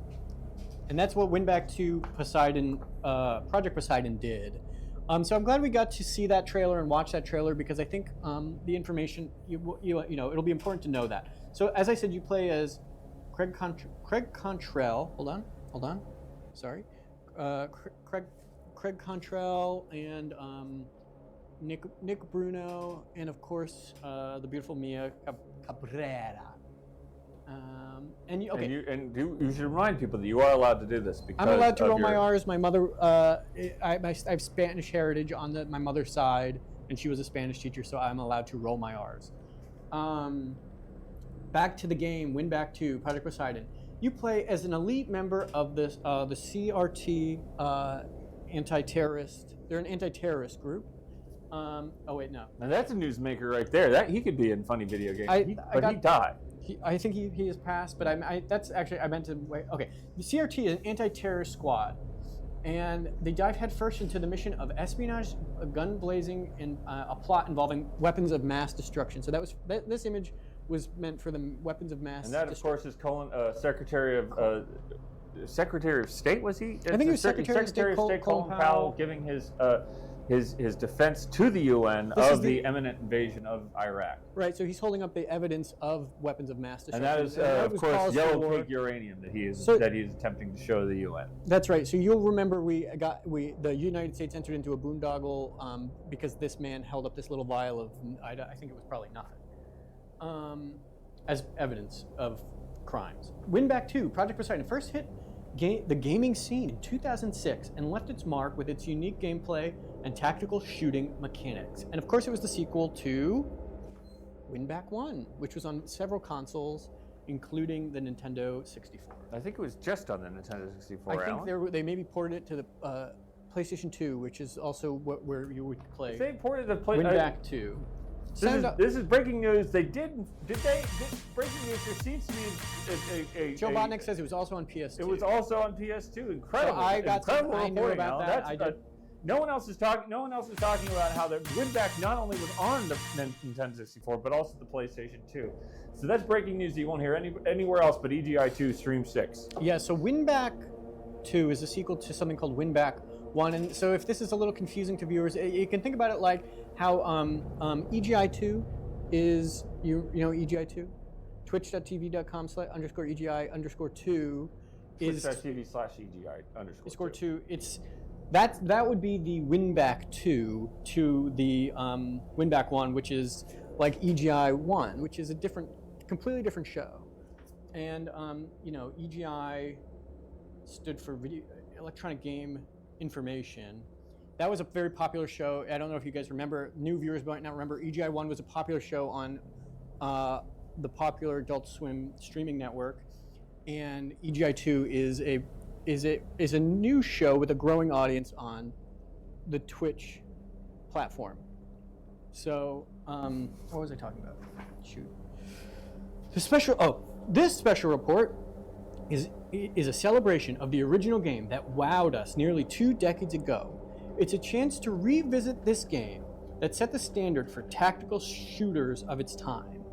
What made Winback 2 so special back then and still today? It's the gameplay, stupid. It's the gameplay, stupid. Imagine stepping into the shoes of Craig Cantrell facing off against a sinister organization plotting to unleash Project Poseidon. The Project Poseidon. I don't know how you get your slides on the screen. Why am I doing it on an iPad? The gameplay is all about strategy. Okay, so when you play the game, what you're doing is basically locking and unlocking various doors in the game to let your teammates go through the door. And it's a game that makes your heart race, as if you are a tactical genius. So as we revisit Winback 2, Project Poseidon, it's not just about nostalgia. It's about reliving it. It's about reliving that excitement, the rush of clearing a room full of enemies, the satisfaction of outsmarting the bad guys, and the thrill of uncovering the game's gripping storyline. It's all there. You just have to remember it. But Winback 2 is more than just a game. It's an inspiration. Craig Cantrell and his CRT team embodied the spirit of standing up against terrorism. One way you can stand up against terrorism is you shoot a passenger plane with rockets. If you think there may be a terrorist on the plane, you shoot it with a rocket. They're the good guys. So that lesson has transcended the virtual world. Playing Winback 2 might just inspire you to make a difference in your own community. Be a hero in your own way and fight for what's right. So next time you see a criminal, that's Craig. Be like Craig Cantrell. And next time you see a criminal or someone who looks like a criminal, you should send them straight to hell. Crime is the ultimate sin. Okay, folks? So be like Craig Contrell. And if the police officers and the politicians refuse to stop it, well, it's up to you, the viewer, to take action into your own hands. Time to rejoin the battle. This is the end of it. Okay, hold on. So whether you're dusting... okay, so are we okay on time? So whether you're dusting off your old PlayStation 2 or discovering WinBack 2 Project Poseidon for the first time, get ready for a great gaming experience that is timeless. The action, strategy, and adrenaline is all there. It's just waiting for you. WinBack 2. Back to you, Robbie. Back to you, Allan. Absolutely gripping special report there on WinBack 2 Project Poseidon. Let's go ahead and open up the phone lines, see what people are saying about WinBack 2, about the... one of the things that I do think that you sort of glossed over, Allan, is the cover system that is in WinBack 2. And I wonder if you could talk about the cover system and how games of that time period sort of created a embryonic state, if you will, of the cover system that would become so ubiquitous in third-person shooter games going forward. Yes, it was a revolutionary game because of its unique cover system, as you said. When you play as Craig Contrell, you would often find, you know, a lot of these action scenes take place in different hallways or corridors, and there would be crates or boxes, and you would have to duck down. You not duck down so much as kind of cover. You kind of cover. Yeah, let's show Robbie covering, right? And then you'd have your gun, and you would just shoot at the criminal when you saw them. You wouldn't wait for some sort of a jury, or judge or jury, you know, broken judicial system. You would take action into your own hands, and you would fire from behind the crate. Exactly. And then when you got to Killzone 1 and 2, you were able to do it in first person. So you were just got them.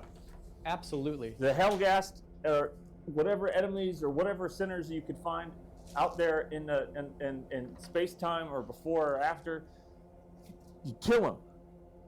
Yes, you. And I would love to be in one of the. I would love to do something like a paintball or laser tag. You can do this with real. You can do this in the real world. It doesn't need to be paintball. If you see a real criminal, you could hide behind a crate or a dumpster and just take it. Crime is bad, so you are right to stop criminals by any means necessary, whatever it takes to end a criminal if you think they're a criminal. And I like and something you said earlier. It's a sin, isn't it, Allan? Crime? Yes. I believe crime is one of the original sins of man that kind of got us into this big pickle of a mess. Caller, you're on the air with EGI2 Stream 6. We're talking about crime, and of course, we're talking about WinBack 2, Project Poseidon, PlayStation 2. What are your thoughts? Hi, it's Cody again. Hi, Cody. Robbie. Cody, welcome back. Thank you for calling again. The streets are still flooded. I still cannot get to my home. I'm so sorry to hear that. But what I do want to talk about WinBack. Well, what was there was a cover shooter before that on PS2. It was like Killman or of course, Kill Switch. You're talking about. Yeah. There you go. Kill Dot Switch, I think it was, Allan. Why didn't Kill Dot Switch go get? Was there a dot in there? Because you kill and then you switch it up by going between cover and open air combat. Cody, what are your thoughts? And don't, if there's a bit of advice I could give to anybody out there that's dealing with the kind of a flooding situation or some sort of airborne wind event. The world is fragile. There's always too many bad guys and not enough good guys. So don't ever resort to crime. You're digging your own grave if you're resorting to crime. Crime is just like the worst thing you could possibly do. So if you're ever thinking about committing a crime, don't. Because if you're thinking of committing it, someone's thinking about stopping you. So stop crime. So what are your thoughts, Cody? What's been going through your head as you've been parked out there on the 7-Eleven parking lot?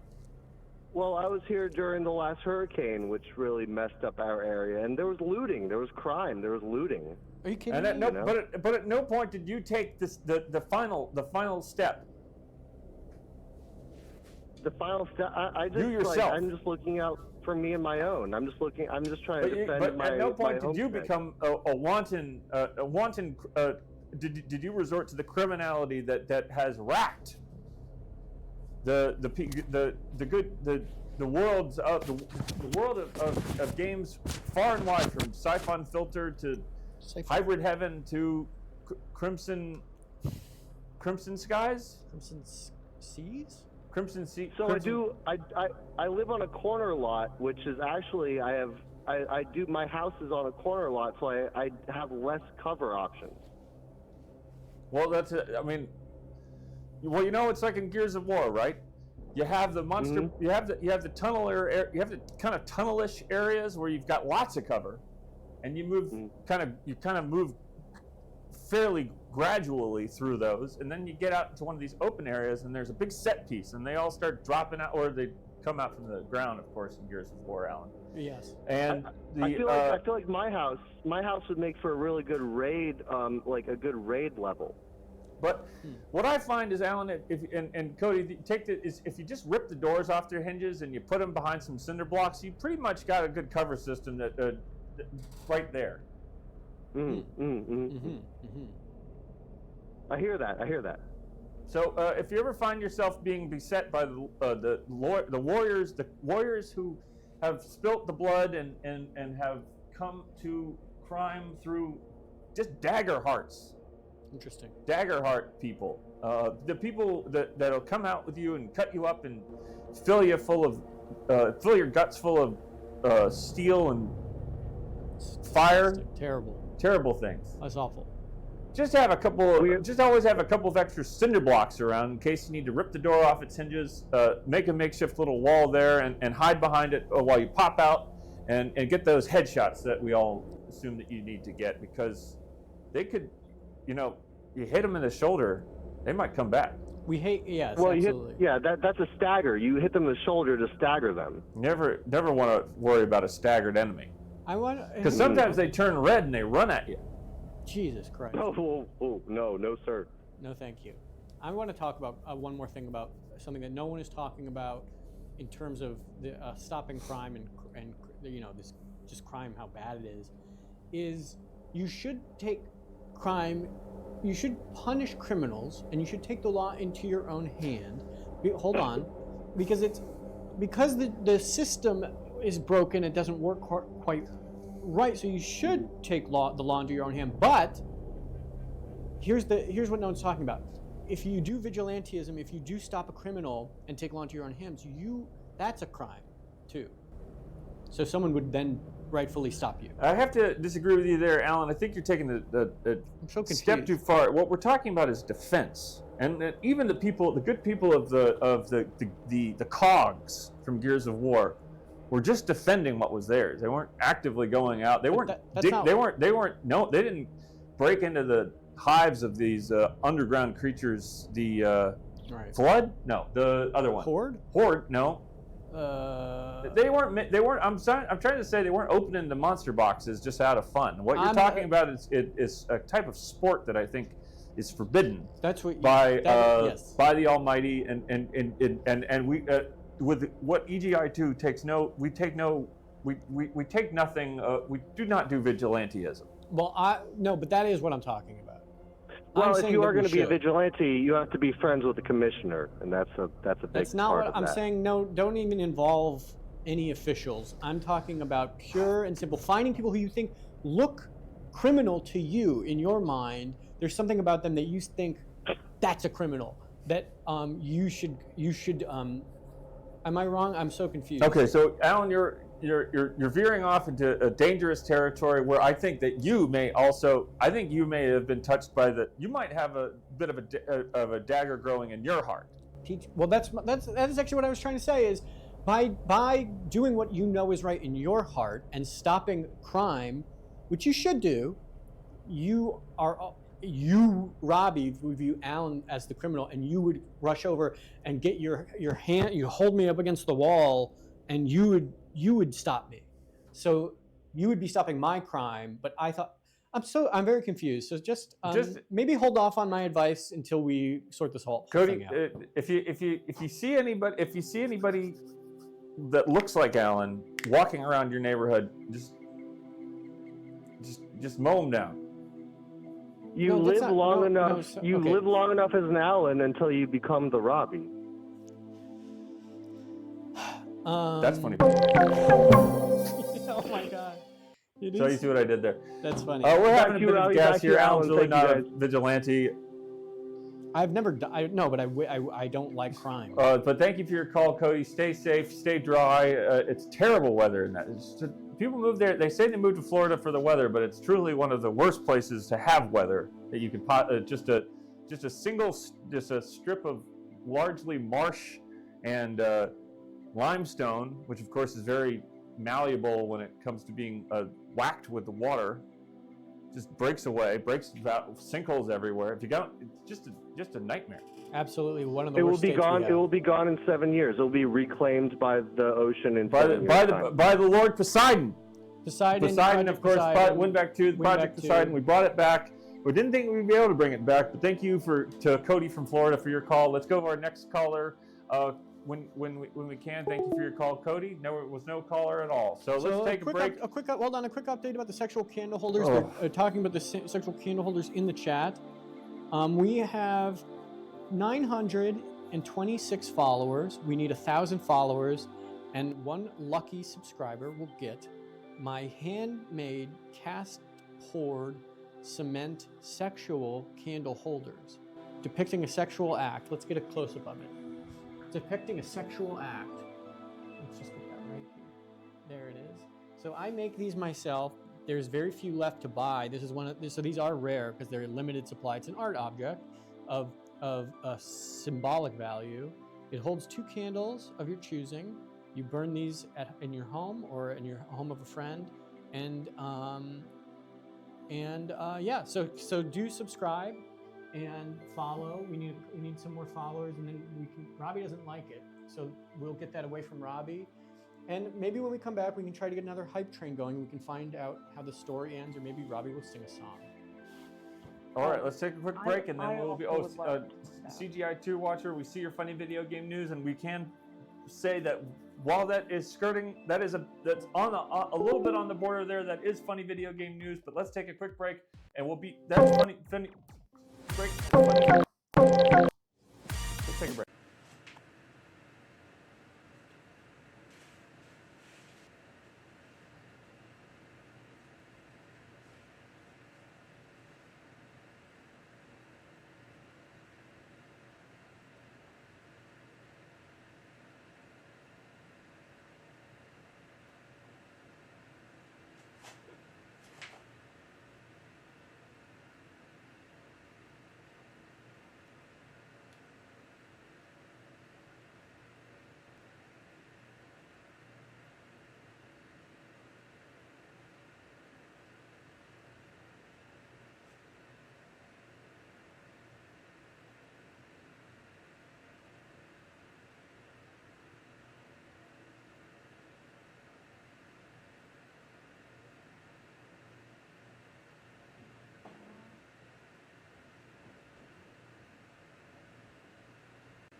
And we're back with EGI2 Stream 6. We are in our, we are continuing on. We got a lot of stuff to get to tonight. But with the most thing, we can take the call. We actually don't have the phone calls open right now, so we could take that out. We will be taking phone calls in a minute because we do have a big bit of news coming up just in a moment, which is, of course, our 2006 EGI2's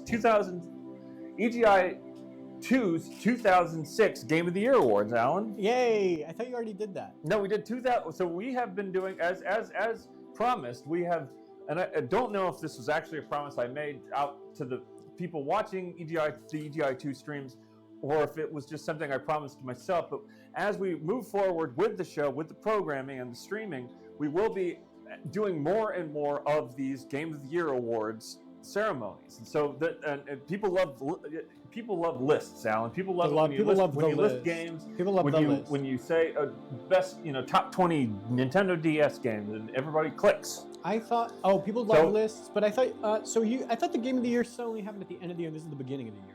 So the Game of the Year Awards happens at the end. So there was a Game of the Year Awards that we did at the end of last year, but because but that was 2022, since we didn't do a 2022 Game of the Year Award. We did do a 2021 Game of the Year Awards that we did live in person, and it was a smashing success. So I remember such a success that we said, you know what, we can't do anything better than that. So we put a pin in it, tossed it to the side. It was over. But we also didn't do 2000. But what we didn't do was 2020. But I'll get to that later, maybe. But before we talk about that, we have to talk about 2006, because as we've moved forward, since this show does mostly focus on games that came out between 2002 and 2011, we've been moving through those years as well. So we're moving back in some ways, and we're moving forward in other ways. And then we're taking sort of little detours as they feel natural. It's a very natural show. Yes, I didn't realize you only talked about old games. But I wanted to, if you're just joining us, we do have a new rule tonight that we're putting into place for the EGI2 streams, which is that whenever there's a hype train on EGI, on the numbered streams, that is, not when we do the game review show or the spreadsheet or what have you, we do have to do a story or a song that I will do a story like through Robbie stories, or a song, Robbie songs, through the duration of the hype train. If the hype train starts, then that is what we have to do. We've always talked about stuff that how to make the hype trains be a lot more fun, and we thought that would be an excellent way of having just having a gas with everybody in the chat and everybody watching. And it did work. It did juice the numbers when he did that at the top of the show. We got a large hype train going. He told a very interesting story. And as an audience, I feel like we've been deprived of a satisfying ending. So get another hype train going so we can find out where that story goes. And I'll also eat a lemon in its entirety, for the entire length of the hype train. If you can get a new hype train going, I will eat that lemon. Okay, well, that's new. I'm also trying to juice the numbers. Breaking news. Allan is going to be eating a lemon live on EGI2 Stream 6. While I finish, I guess we'll be focusing on stories tonight, unless we finish the story, and then we have to start a song. But we'll otherwise be finishing the story, of course, of the living house on the lake. But before we get to anything like that, there's no hype train going now, so we're going to have to plow right ahead with the EGI2's Game of the Year Awards 2006 slideshow. Wow! There it is, folks. Oh my God! If you woke up this morning and you thought it's 2024, it is. If you woke up this morning and thought, you know what, I bet I'm going to see today. At the end of the day, I'm going to see the 2006 EGI2 2006 Game of the Year Awards. If you thought that, then I bet you didn't wake up this morning and think to yourself, you know what, I think I'll see at the end of January 15th, 2024 is a list of the best of not necessarily of 2006 EGI2's 2006 Game of the Year Award. This is incredible. So let's go ahead and kick off. This is award ceremony, Allan. So if you get your best sort of award ceremony posture going, when you stand up straight, you sit up straight, you get dressed up, you got your buckle there. You're looking like you're walking to the red carpet, and you say to the camera, and then TMZ or Us Weekly or one of the tabloid papers they stop you and they say, Allan Resnick, what are you wearing tonight, and who are you rooting for this evening? Hey everybody, it's 2000. What year? This 2006 EDI2's 2006 Game of the Year Awards.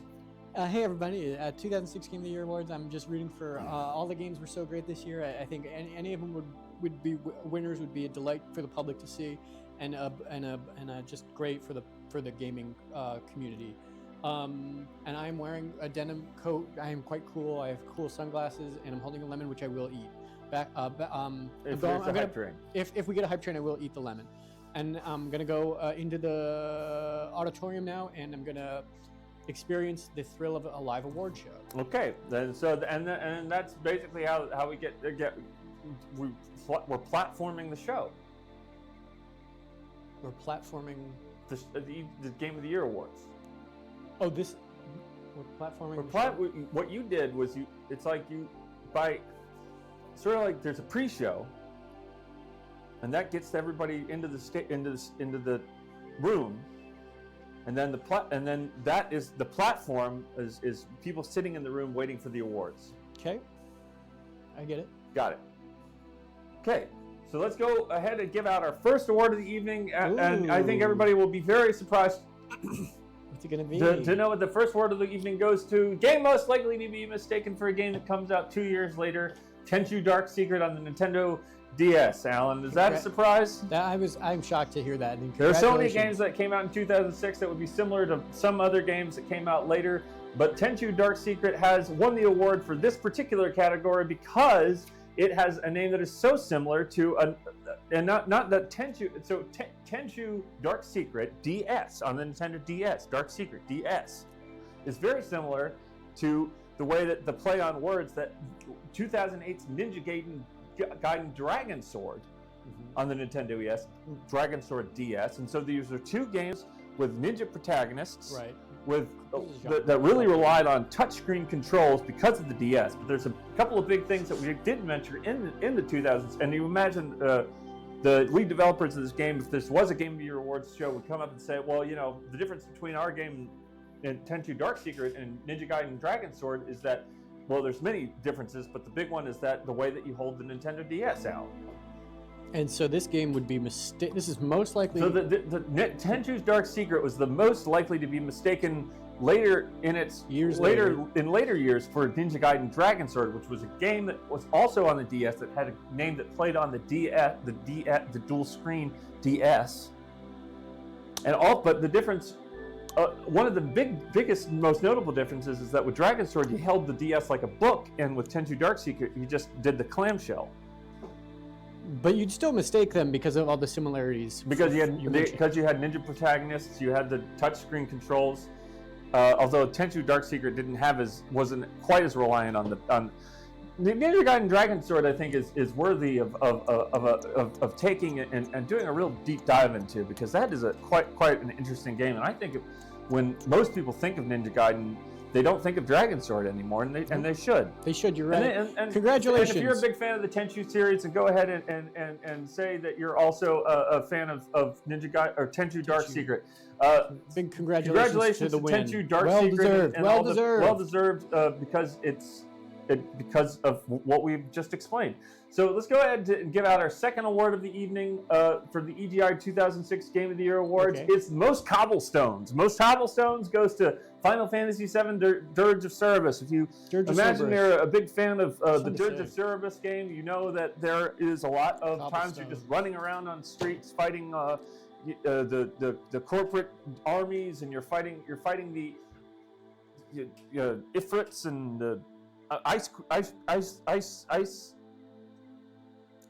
Shiva, and well, you're not fighting them; they're fighting for you. But you're doing your. I don't know if you're summons. Are you doing any summons in Dirge of Cerberus? I never played Dirge of Cerberus, to be honest. It didn't get a lot of great reviews, but it wins an award for the 2006 Game of the Year award for most cobblestones. We love congratulations to Dirge of Cerberus, Final Fantasy VII Dirge of Cerberus, for having so many cobblestones and so many, and managing in some screenshots to not look like the textures are repeating at all. And you can imagine the sound the footsteps make on cobblestone games. Like, you hear that while you walk around those old old cobblestone. But I think in Dirt Disturbance, it's more like a.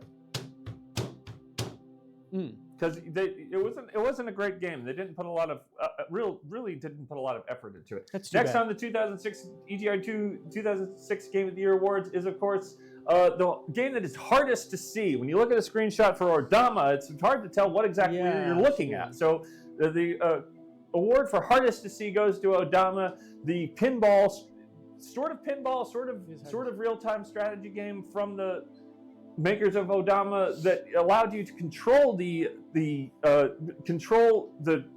action on screen with the giant ball, clicking the flippers, and the ball hits the armies and the ball comes back. But then you could also yell at the microphone that's attached to the controller there, Allan. It is hard to see, though. I am having a hard time. Marco Lott did Okami win an award in 2006? I don't know if Okami probably won some awards in 2006, but there is no guarantee that Okami will be walking home tonight on the EGI2 Game of the Year Awards 2006 with an award, because because we don't play by the rules we don't get money from advertisers unless those advertisers are Frame Guide, minigaming desktops, or bitmap books, and until they start giving us money in books and mini PCs and Frame Guide, then we will not be taking any advice from them for our Game of the Year award. So back to the awards slideshow. Hardest to see award goes to Odama on the Nintendo GameCube, and we can see why, because you take one look at this thing and it's just impossible to tell what's happening. It's unfortunate because it is such a unique game, but it was so hard to see that I suspect that it was difficult for them to get a second Odama off of the development. They assume that people in a game studio just write names of games they want to do on a whiteboard, and then they say that one or that one. And Odama was too hard to see. But guess what wasn't too hard to see? It was the easiest to see game. It's Urban Chaos Riot Response. It's impossible to look at Urban Chaos Riot Response and if you're a big fan of taking the law in your own hands, of the city's falling apart, the people are nuts, and everybody's got masks on, and they're just throwing bottles filled with fire and whacking people with sticks and pipes, and it's just it's a wild time in the old city tonight. But an Urban Chaos Riot Response, you can see very clearly, no reason to worry about draw distance at all. It's a very bright colors with a lot of bloom on the highlights and the whites and on the ski masks. And if you're a fan of the original Urban Chaos, which of course was one of the first open world games, Allan. And people don't remember that. Urban Chaos from IDOS. In the late 90s, I didn't know that. On PC, and I believe that there was also there's a plan for a Dreamcast one. I don't think it ever came out, but I bet that there's some plucky youngster out there that's willing to go through the library, the archives somewhere, and find an IDOS and find the Urban Chaos for the Dreamcast port that we all were denied. But they still made a first-person shooter that was extremely just well-defined characters against backdrops. So I would like to get a for ski easiest mask. to see goes to Urban Chaos Riot Response in 2006. That's so cool. I kind of would love to wear a kind of a scary mask and hit people with a lead pipe, or just attack people on the street. So I'm glad they won. They well deserved. Thank you, Allan, for that thought, and we'll continue on with the 2006 Game of the Year awards with Most Gorks goes to Gorky 17. Great. Gorky 17, of course, the game that needs no introduction, because it did in fact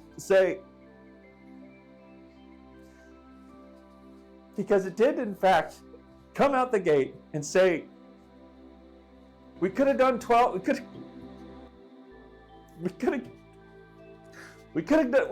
done 10. We could have done 11, but we went for 17. Good job, Gorky. Gorky 17 put them all in there, and you can count, and you can also and you can count them all. In Gorky 17. Wow, I can't believe they another well-deserved award. I can't believe they got all 17. Good, way to go. So congratulations to Gorky 17, and congratulations to our next award winner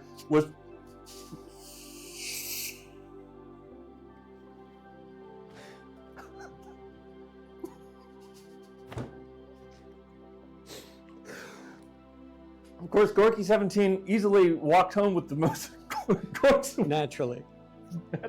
Natural Gorks Award, but you can't deny that Xenoblade Xenosaga Episode 3 also sprock Zarathustra.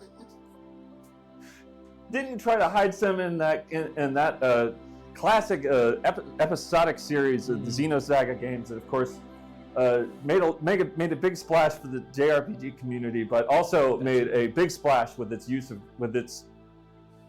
it's just replete with the stuff, Allan. Incredible. And so, congratulations to Gorky17. Congratulations to Xenosaga. I'm sorry, Episode 3 also sprock Zarathustra for honorable mention. For most Gorks, honorable mention most Gorks, and the next most Gorks on Gorky17, honorable mention for most Gorks, and then the some Gorks for Elebits. So you can see that in Elebits, it's a absolutely fantastic game with the classic Wii remote controls, early Wii remote controls. You're tossing objects in the air, you're revealing secrets, you're seeing all sorts of creatures, you're seeing the Elebits, but what you're not necessarily seeing, but they are there, are the Gorks. Oh, I didn't know there were Gorks in Elebits.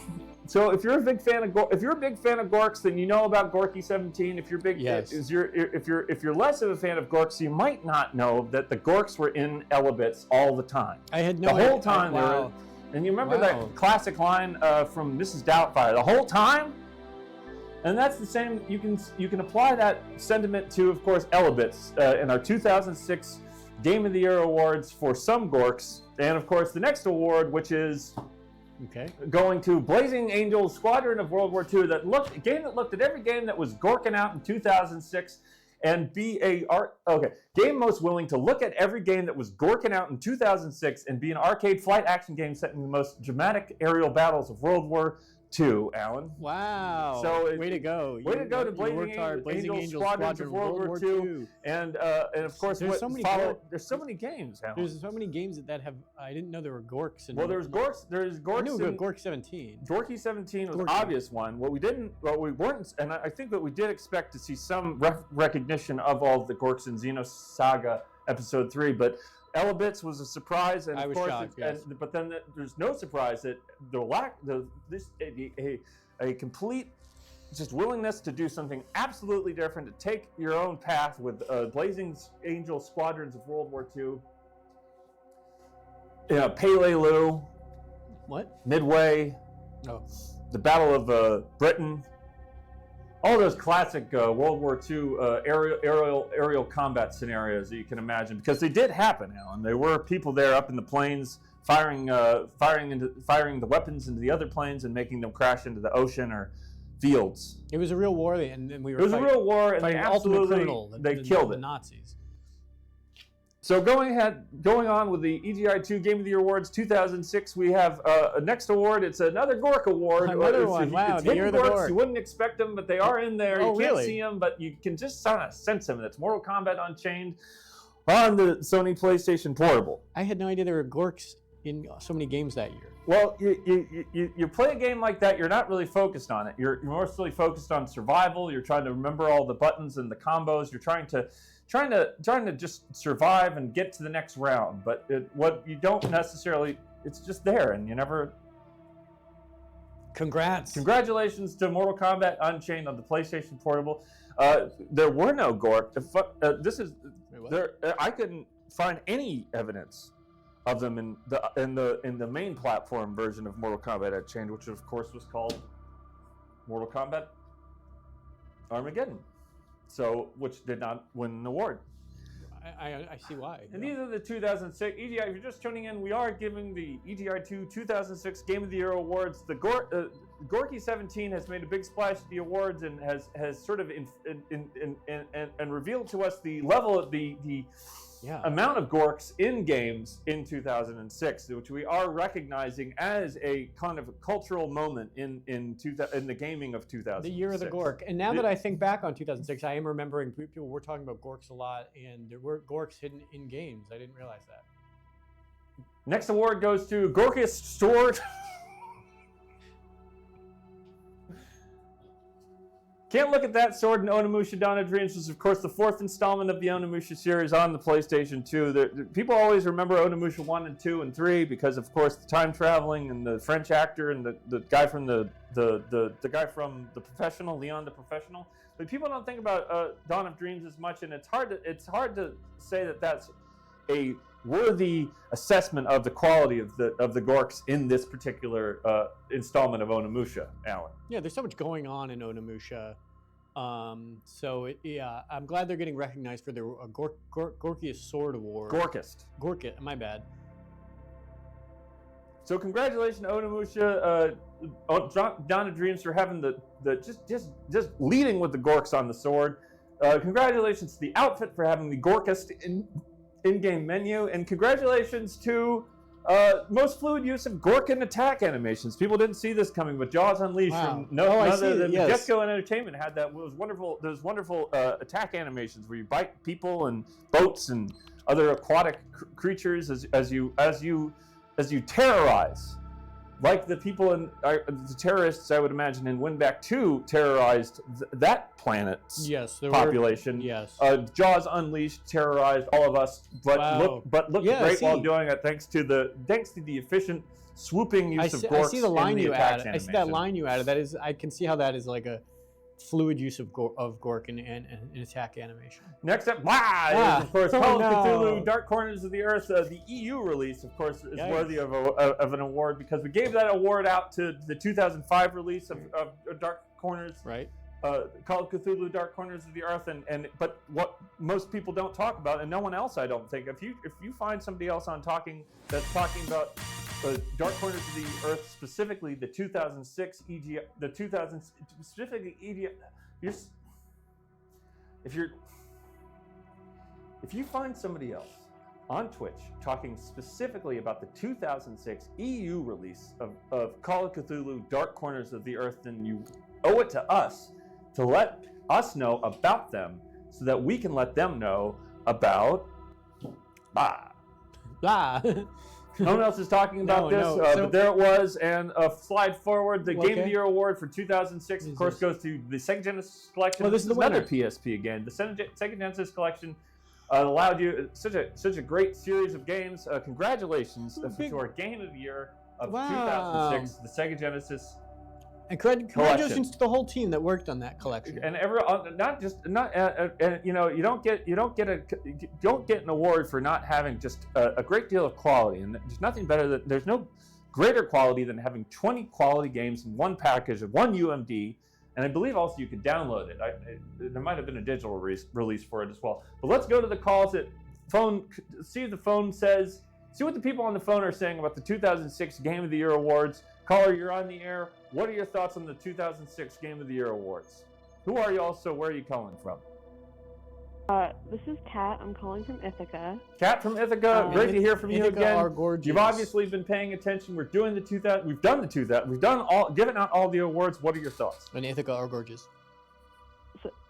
So my thoughts are, I really like the awards. I was glad that there was a lot of talk about Gorks. Yes. I don't know what they are, but I was really excited about them. I'm really glad that Gorky 17 got that win. I think it was well deserved. Absolutely. So overall, great award year. And have you been able to watch it? We got to the end. We gave out the 2006 Game of the Year award to the PlayStation portable version of the Sega Genesis collection. There was a Sega Genesis collection on the PlayStation 2, but we gave it to the PSP for one reason and one reason only, which is the portability. Made it so easy to take all these classic Sega Genesis games wherever you went, as long as you had your PSP that had a battery PSP that was charged and ready to play these classic Sega Genesis games. We're talking Echo the Dolphin, we're talking Ristar, Shinobi 3, Shadow Dancer, Comic Zone, Vector Man 2, Virtua Fighter 2, Flicky, Game Ground, Golden Axe, but none of the Streets of Rage games, which is unfortunate. But those would come later, of course, with the Sonic collection that would be on the next series of platforms. Right. Well, I can't say I've played any of those games, but I am a big fan of portability. So yeah. So if you were there any 2006 games that you felt were snubbed by the EGI2's 2006 Game of the Year awards? Well, I haven't played this one, but I did see a lot of people in the chat saying that they liked Okami a lot, so maybe that one should have gotten some sort of award. Well, that's the difference between other Game Awards shows and EGI2, is that we're just not willing to sit down and let the let the gray coats and their tall towers tell us what games are deserved of what awards and what years. If games, we're not willing to sit back and let the gray coats and the tall towers. Hold on, Kat from Ithaca, we're not willing. EGI2's Game of the Year award system is such that we are not willing to listen to anybody and what games are worthy of an award, or if it's quality game or if it's a less quality game. We decide what is worthy, not only what games are worthy of awards, but what aspects of games are worthy of awards. And until we get real sponsors from places like Bitmap Books, then we will be doing the award shows our way and no way else. Well, yeah, and I really appreciate that about EGI2. Not trying to criticize you for not including Okami. I still think you made some good choices. And if you were to, Alan, what are you doing over there? I'm listening to Kat from Ithaca. I'm listening to Robbie. You're talking about towers and not doing what people want, not doing what the people in the chat want. Just paving your own path. Yeah, if the way the old saying I think goes, if you walk on the path you pave, right, Kat? That sounds right to me. And I think there's a longer story attached to that adage. Is it adage if it's just a sentence? I think an adage can be any length. Yeah.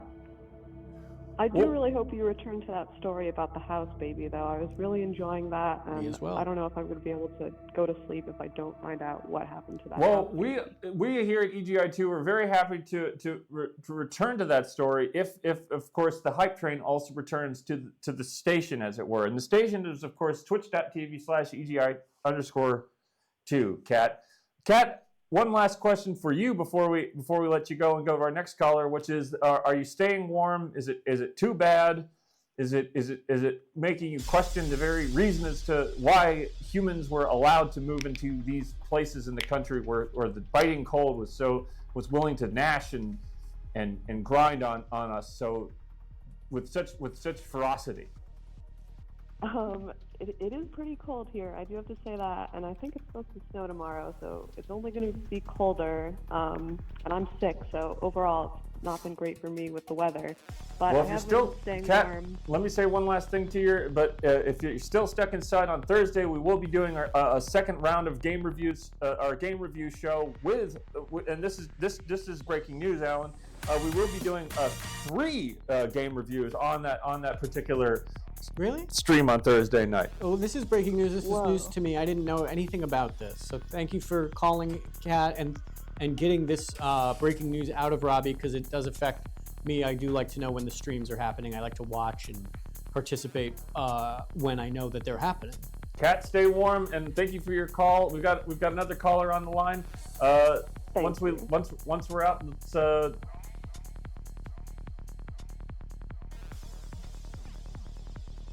Next caller. Caller, you're on the air with EGI2. What are your thoughts on the 2006 Game of the Year awards? First off, hi. I'm calling from Oregon. My name's Josh. Hi, Robbie. Hi, Allan. No one talks about the Sega Genesis collection, specifically Vector Man 2. I heard you mention that. As you were talking about the games on that list.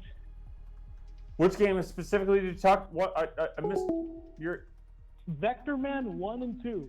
Vector Man 1 and 2 are on the Sega Genesis collection for the PSP, yes. For the PSP, fantastic games.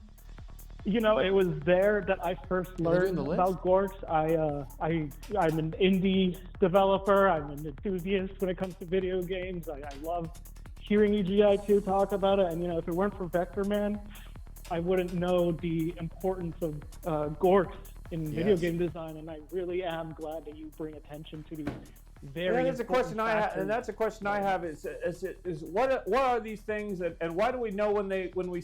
It's sort of like, what was that congressional hearing a long time ago, back in the 1990s, I think it was, Allan, where they said about the Robert Mapplethorpe, the photographer. I don't remember that. And he would always make these beautiful photographs of just gorgeous guys, just absolutely knockout fellas. What was the issue? The issue was that there was people were upset because they thought the photographs were pornography. What's wrong with? I don't know. What's the problem? And they were deemed to be not pornography. But at one point, one of the senators or Congress people that was giving Mapplethorpe such an issue said, or he wasn't giving it. He was siding with Robert Mapplethorpe. Okay. And he says what's the difference between this and pornography? And no one else and what the congressperson says is, I know the difference when I see it. Oh, you can. And tell. and I think you could say the same thing about the Gorks if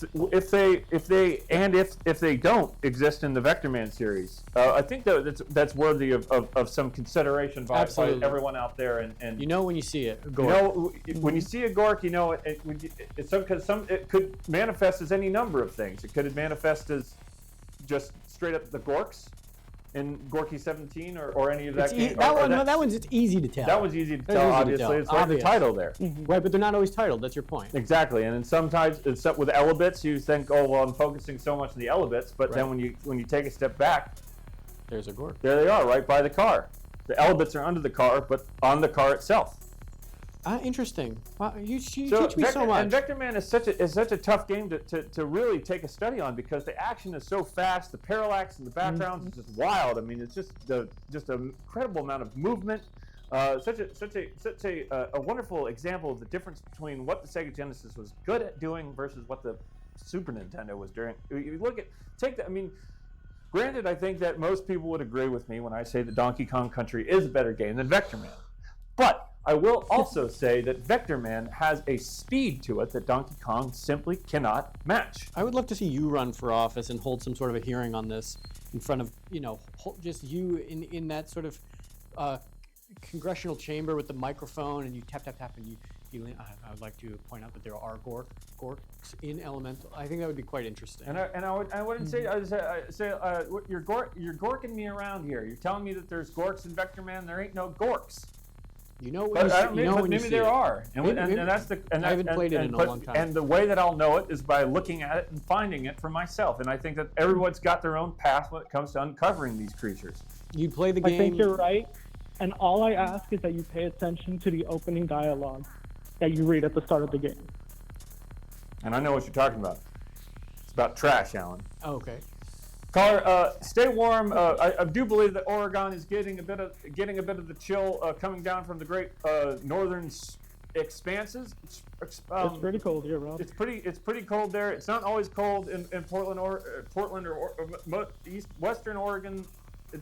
And what I was saying is you just doxed me, but yeah, Portland, Oregon. So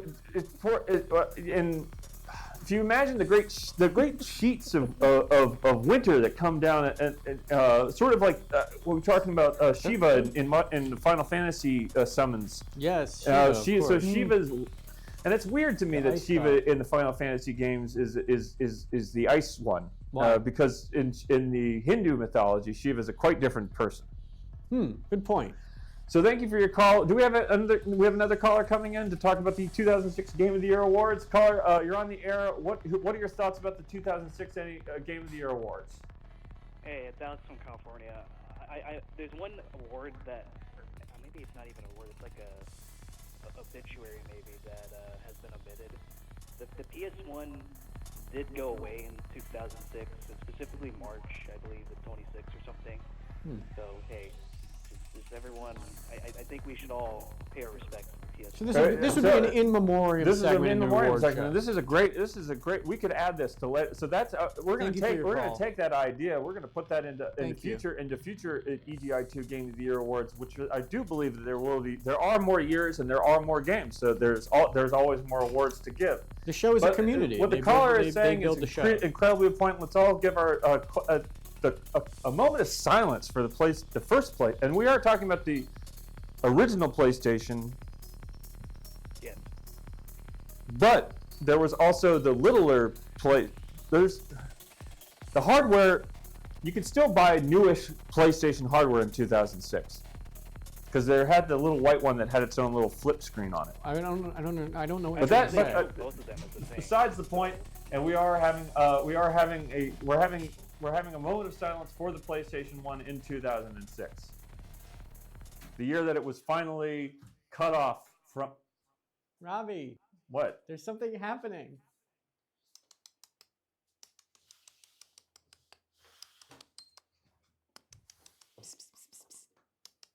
Something's happening, Robbie.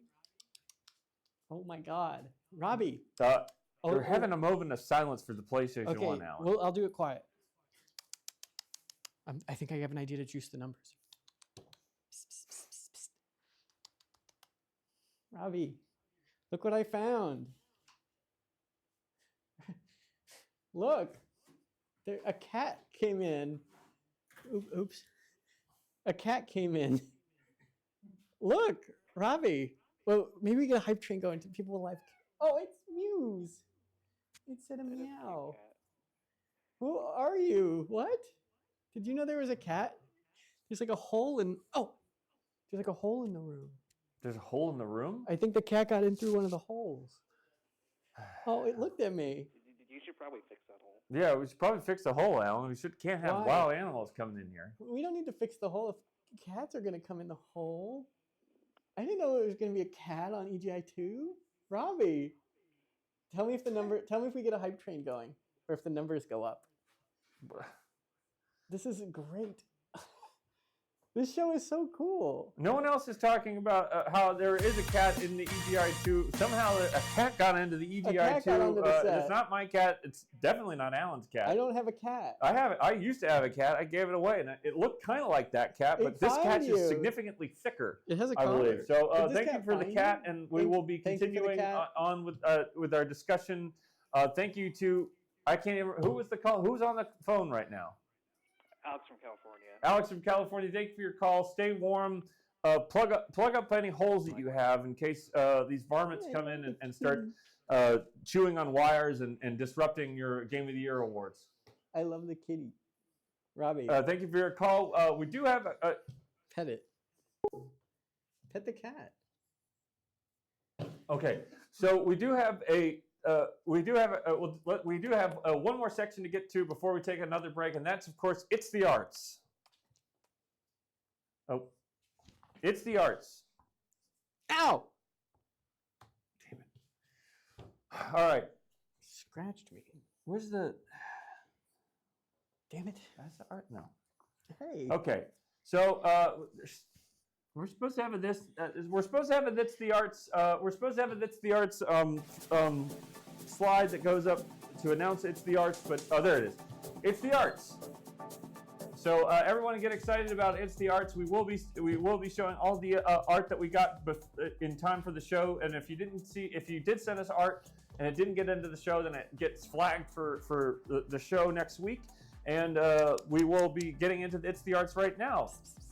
With the first slide, of course, is from Hambone Boosie, which is the wonderful shot of course, you know it, you love it. It's Mickey Mouse and the fortune of the ship of fortune.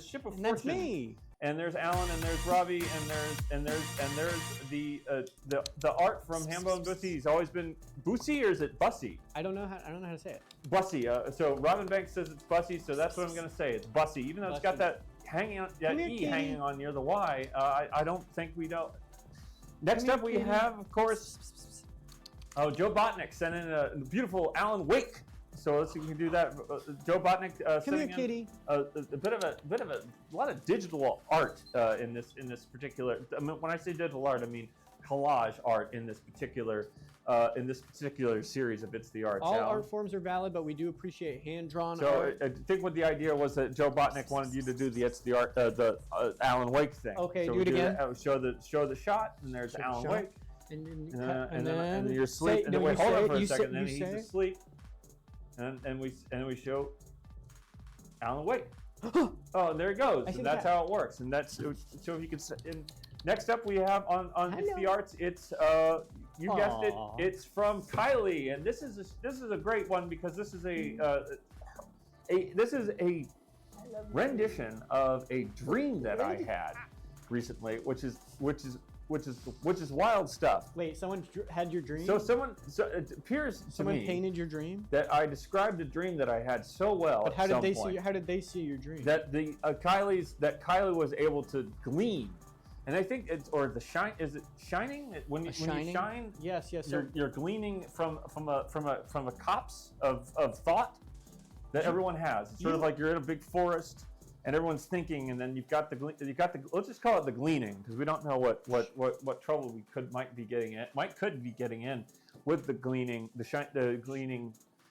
So that's what Kylie was doing here with It's the Art, and that was all the art we received this week. So if you want, incredible. Thank you, Kylie. Thank you so much, Kylie. It's an absolutely gorgeous rendition of the dream that I had, and we will be following up with more It's the Arts on EGI 2 Stream 7, which is going to be next week. And thank you, Robbie, for having such a vivid dream that Kylie somehow saw it. Because Kylie has the gleaning, which is of course, if you're just joining us, which is the ability to stand in the copse of human thought and glean dreams from them.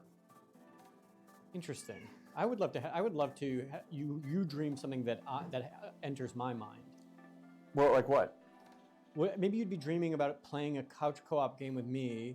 And I'd be asleep in my bed, and I would be dreaming that I was playing it with you, and it would affect a real game. Like what?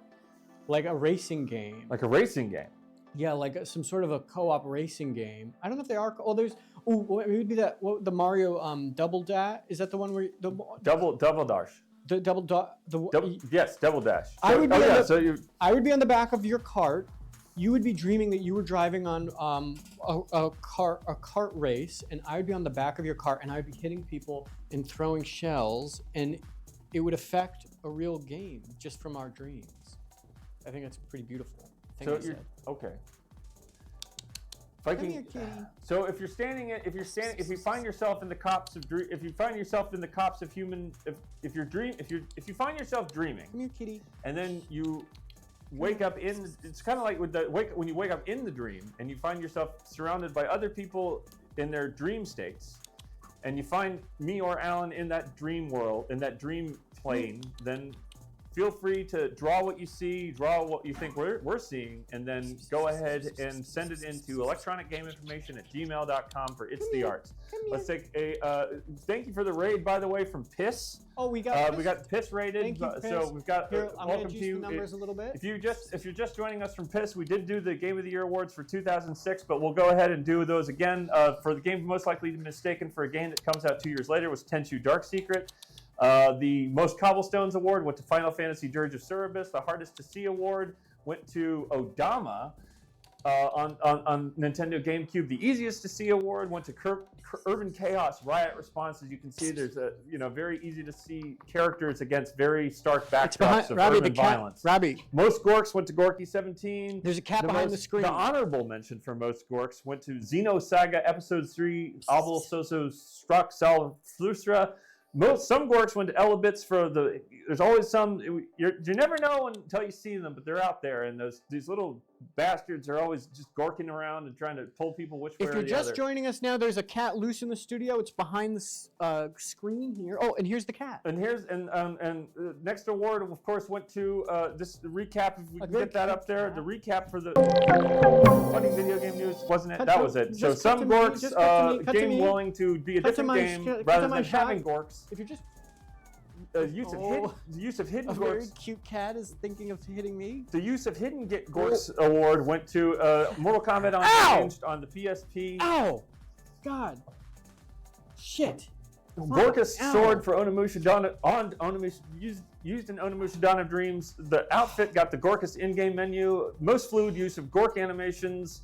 In Game of the Year for 2006. So if you are joining us from a more popular show, this is what you're in for, but we're also about to take a break. Before you take a break, I just want to tell everyone who's just joining us now from Piss, I did get scratched by a kitty, a cute kitty that got into the studio through a hole in the studio. And I just want you to know, if you're first-time viewers of EGI 2, if a hype train gets going, Robbie will tell a story for the duration of the hype train.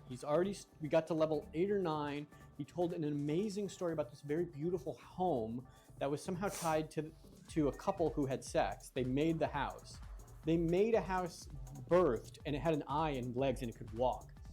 And it was a very interesting story. So if we get another hype train going, Robbie will finish the story for the duration of the hype train. And of course, Allan, what we got as far as what they got to a situation that they were going to go visit a naked wizard in a cave in the Jagged Rocks area. That's right. So we'll continue that if we get another train hype.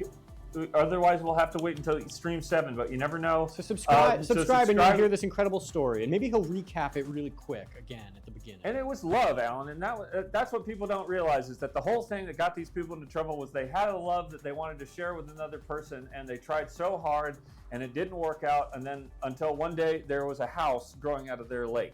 A beautiful story of a love so powerful it created a physical house in a lake. In a lake with an eye and legs.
And we're back, and it is time for the list. And tonight's list is a very exciting.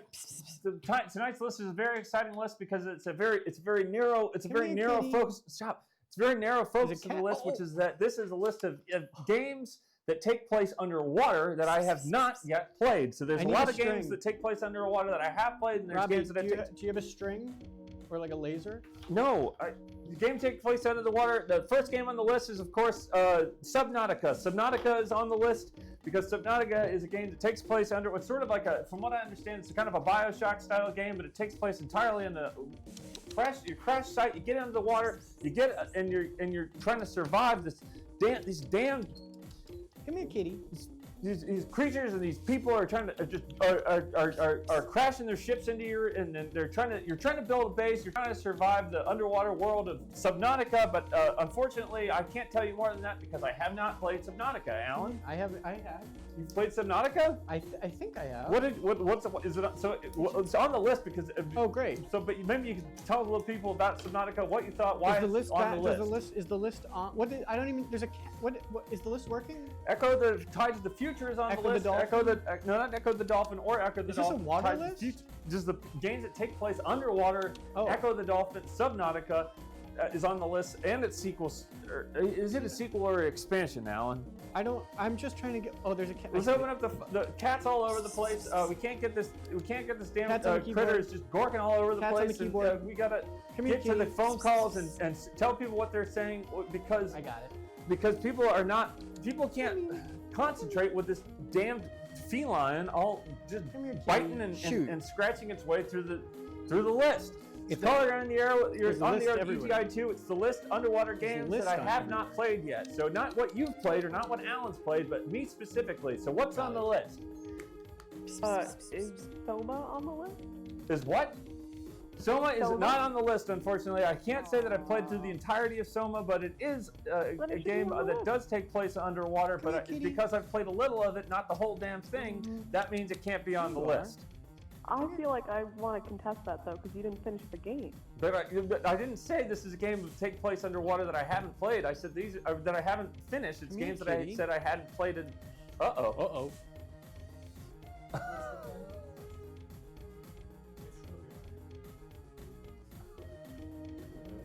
So if you're just joining us, the cat just may have just shut down the stream for a minute there. That. So there's sorry about that. If there's touching a cat just walking on every surface, it's just absolutely just being the gorkest it could possibly be in this situation, it's just and the list is still happening. Come on, Caller, are you still with us? I am still with you. So I'm going to give you another chance to get on the list because you did stick with us through the cat. Here you are. Whose cat is this? This is a loose cat. So there's a loose cat on the list. But we're trying to get through these underwater games that I have not played yet. Hi, kitty. Okay. Kitty. I caught the cat. Is Abzu on the list? Abzu is not on the list because I've played and I have beaten Abzu, even though that's a wonderful game, Alan. Abzu is another water-based game? Another water, placed largely underwater, but does have some sections where you're kind of flapping around on the land there. But the Abzu is, if you haven't played Abzu yet and you're looking for a great time, the Abzu game is just it's calming, it's meditative, there's not a lot of stress that you can have. You can ride on whales, you can ride on big fish and sharks and all sorts of things that would normally just kill you and bite you and slice you up underwater. But in Abzu, they do none of that. And you wouldn't want to get this little guy wet because cats don't like to get wet. So, caller, thank you for your call and thank you for your attempt. Everyone who calls in gets 2 attempts to see if they can get on the list. But unfortunately, that caller with Soma, which I have played a little bit of, but not the entirety of, is not on the list. Neither is Abzu. But we do have Subnautica. Caller, you're on the air with EGI2. It's the list games this is you having to step inside of my mind and trying to figure out. And we were talking about earlier about people that can glean from the dreamers. You're gleaning. If there's a separate gleaning plate of cops of people that have their own lists going, then you've got to try and see if you've got that power. You should do a game. You should do a list about cat games. Contrary to gleaning, I was thinking debate all the talking and things going on. I was doing some heavy thinking, and I got in that zone, and I was wondering, is Maneater on the list? Is Maneater on the list? Maneater is on the list. I have not played Maneater, so I know that it's on the list. And that is a wonderful game that if you've been, I don't know if it is can be considered a wonderful game. You play a bit of a beast that just is willing to just do whatever it takes to survive when it comes to just biting and slashing and just tearing people to shreds. But if you were a fan of Jaws Unleashed by Majesco on the whose cat is this? Then you might be a fan of Maneater on the most current consoles. I believe also there might be even a port on the Nintendo Switch. Soft tail. I believe it is, and back to you, Robbie. I was wondering, I'd like to thank the production because they do a wonderful job with the music, but the music did put me to sleep for a small segment of the show, and unfortunately, it was the 2006 Game of the Year awards, and I was wondering if possibly there was time to recap that. We do have time to recap it because we do have the slideshow right my here. camera. So the Game of the Year award, we'll start with the bottom and then we'll go backwards. So the Game of the Year award was to Sega Genesis Collection. It got a game. We lost the Game of the Year award, so sorry about that, caller. But thank you for getting your game on the list, and good luck to you and the rest of your dreaming. And your dreaming, just when you're in that dream world, just try and kind of like I've been told to like tap on walls. When you're in you kind of tap on the walls and like touch the ceiling. If you can do both of those things, then you can take control of the dream and you can do whatever you want. So, caller, you're on the air with EGI2 Stream 6. It's the list. What games are underwater that I have not played yet? Because we got someone with two games got on the list, were not on the list, and then someone else called in with a game that was on the list. Do you have any of the Freddy Fish games? Have you ever beaten any of those? Freddy Fish? Yeah. Well, what's the scoop on those? I don't think I'm familiar with Freddy Fish. Yeah, it's an old point-and-click adventure game from the 90s. It's like a real childhood classic for a lot of people. Is it in your underwater? All of them are on Steam. Caller? Yeah, they're on Steam. No, are they underwater? Oh yes, they are underwater because it's So, about. is it a fishing game? This is a PC game, but it's. No, are you fishing? Okay. This is the question. Are you playing a fish or are you fishing for fish? Yes. Is Freddy a fish? Yes. Then it's on the list. Awesome. It's on the list. Because I haven't played it, I don't know anything about Freddy Fish. But if it's a classic game, then EGI2 has a fundamental.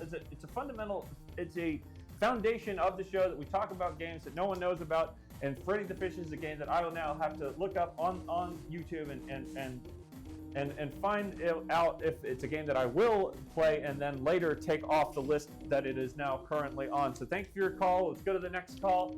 If you're just joining us, it's the list. We're talking about games that take place underwater. I saw from Marco Lot that Hernandez that we had a question as Limbo on the list and or Inside. Is it Inside on the list? Because it does have a great deal of underwater section, but it's not the bulk of the game. Not enough of it. I mean, Abzu is of course a game that takes place primarily underwater with some small flapping around on land level parts of the levels. But of course, we're talking about a percentage here, and what we were saying earlier about the gorks and also pornography. And it goes the same for what games are on the list because of the amount of time you spend underwater. Then I know it when I see it. Someone in the comments said any SpongeBob game. No SpongeBob games. We don't do the SpongeBob games. Why? There's too damn many of them, and who knows what kind of crazy stuff they get into. Because that character, I don't trust SpongeBob SquarePants. I don't trust anybody that makes SpongeBob SquarePants show, or the other or video games based on just wild, just a crazy thought. Where'd that cat go? It's a fluffy kitty. What? It's such a fluffy cat. Yes. Who is this? The person that's been trying to get me to play Freddy Fish? Come here, Key. Oh.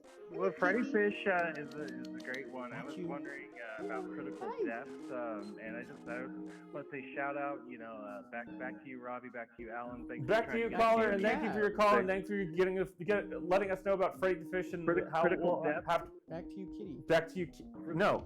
Back to the kitty. No, back to the list. Critical Depth is Critical Depths is definitely not on the list. I have played Critical Depths, and it's a game that I remember. So let's hang up on this caller and let's go directly to the next caller. Hello, caller. You're on the air with the list. If there's a cat on the list, Allan is instead of trying to stuff the cat through the hole, cat is now you're trying to give the cat a lemon, and cats hate citrus. So that's ow. And the cat is biting. This is just in. The cat is biting Allan. He's not having. He couldn't pick up the cat. We don't know what kind of situation that we're going to find ourselves in if we have to take Allan to the hospital because we do not. Okay, I did it, and I won't do. And I got to get to the. There's other games on the list now. Little Mermaid for the NES. That's a great one. Kismet says Little Mermaid for the NES. I played a Little Mermaid game. I don't remember if it was on the Nintendo Entertainment System or if it was there a Sega Genesis Little Mermaid. Look at its little face. I think I played a Sega Genesis Robbie, Little Mermaid. Look, its head is so small. See its little eyes? It's possible. It's possible that What I'm remembering is Flow is not on the list because I have played Flow, Marco. Thank you for your question. But the thing I was trying to get out a second ago was that I think cats do like lemons. I don't think so. Caller, who are you? Where are you calling from? What's on the list? Hi, I'm Sandwich. I'm also from Portland, Oregon. All right, Portland. Portland is well represented on EGI2. Cold. Great city, classic city, but also cold as the almighty right now. The what? The coldest. Oh, this is what I was trying to remember. A caller from Portland was that talk. someone was asking about Little Mermaid on the Nintendo Entertainment System, and I was trying to remember if I had played Little Mermaid on the Nintendo Entertainment System. But I in fact played a Little Mermaid Tiger Electronics handheld, which was what was giving me the confusion, and then I was also confusing what I thought in my memory was the Little Mermaid game on the Nintendo Entertainment System, but was in fact the storm levels from X-Men on the X-Men Arcades. I think it's Arcade's Revenge on the Super Nintendo. Cats on your desk. I haven't actually played any of the Disney games, but I was wondering if you played Insane Aquarium, which is like an aquarium simulator. Is it an aquarium simulator? Are you controlling the aquarium from inside the aquarium? Yes, you're controlling you're adding features to the aquarium. Like but you're giving, are you like you're buffing sort a of fish. are you sort of an omnipotent force that's get that thing out of here? Are you sort of an omnipotent force that's adding elements into an aquarium? Or are you living inside of the aquarium and you're building up, say, like you're in the town, like you're an ActRaiser or something like that? Well, the ActRaiser is a bad example because you're omnipotent in ActRaiser too. No, I guess you're like the owner of the aquarium. Then I'm sorry, it's not on the list. But hello, caller.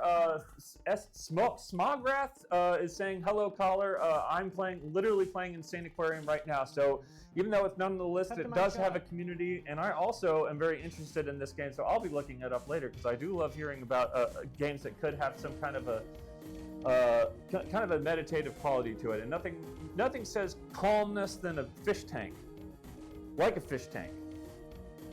Yeah, Insane Aquarium is a really good game, but I thought the list was of games that took place underwater. Well, what you're saying, what you're describing to me, and correct me if I'm wrong, is that you are looking at an aquarium in Insane Aquarium, and you're adding stuff to it, but you're not actually a being that is living inside of the aquarium.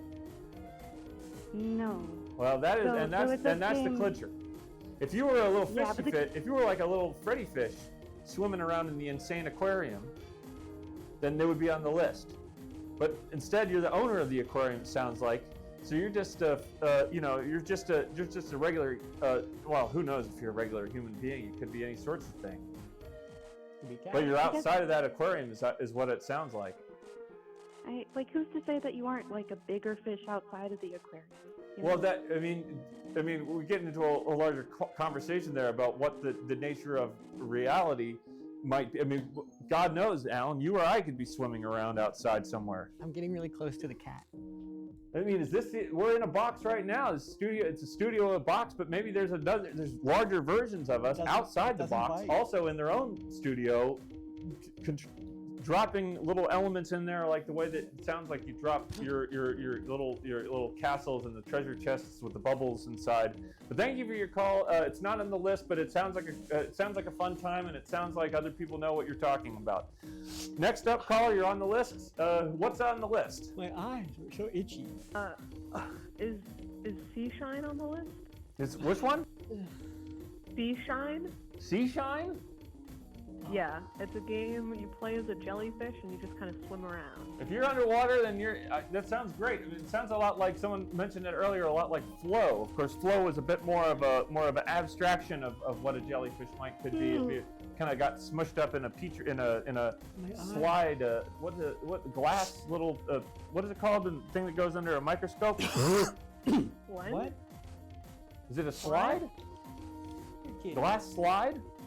I think it's a slide. So, what's the one that you're talking about? Seashines? It's on the list. Seashine? So congratulations. Awesome. Is this your first time calling in? No, this is Cat from Ithaca again. I've Cat? already called in. Ithaca is Cat. You gotta start a fire or something in your, Ithaca is in your gorgeous. fireplace, Cat. or at least turn the heater up because you're calling in. Did you tell I'm Cat? worried about you, Cat. but you gotta check in on your neighbors and make sure that people are making it through this cold night. Did you tell Cat that we have a cat? Yes, we told Cat that we have. I mean, Cat, did we tell you you had a cat?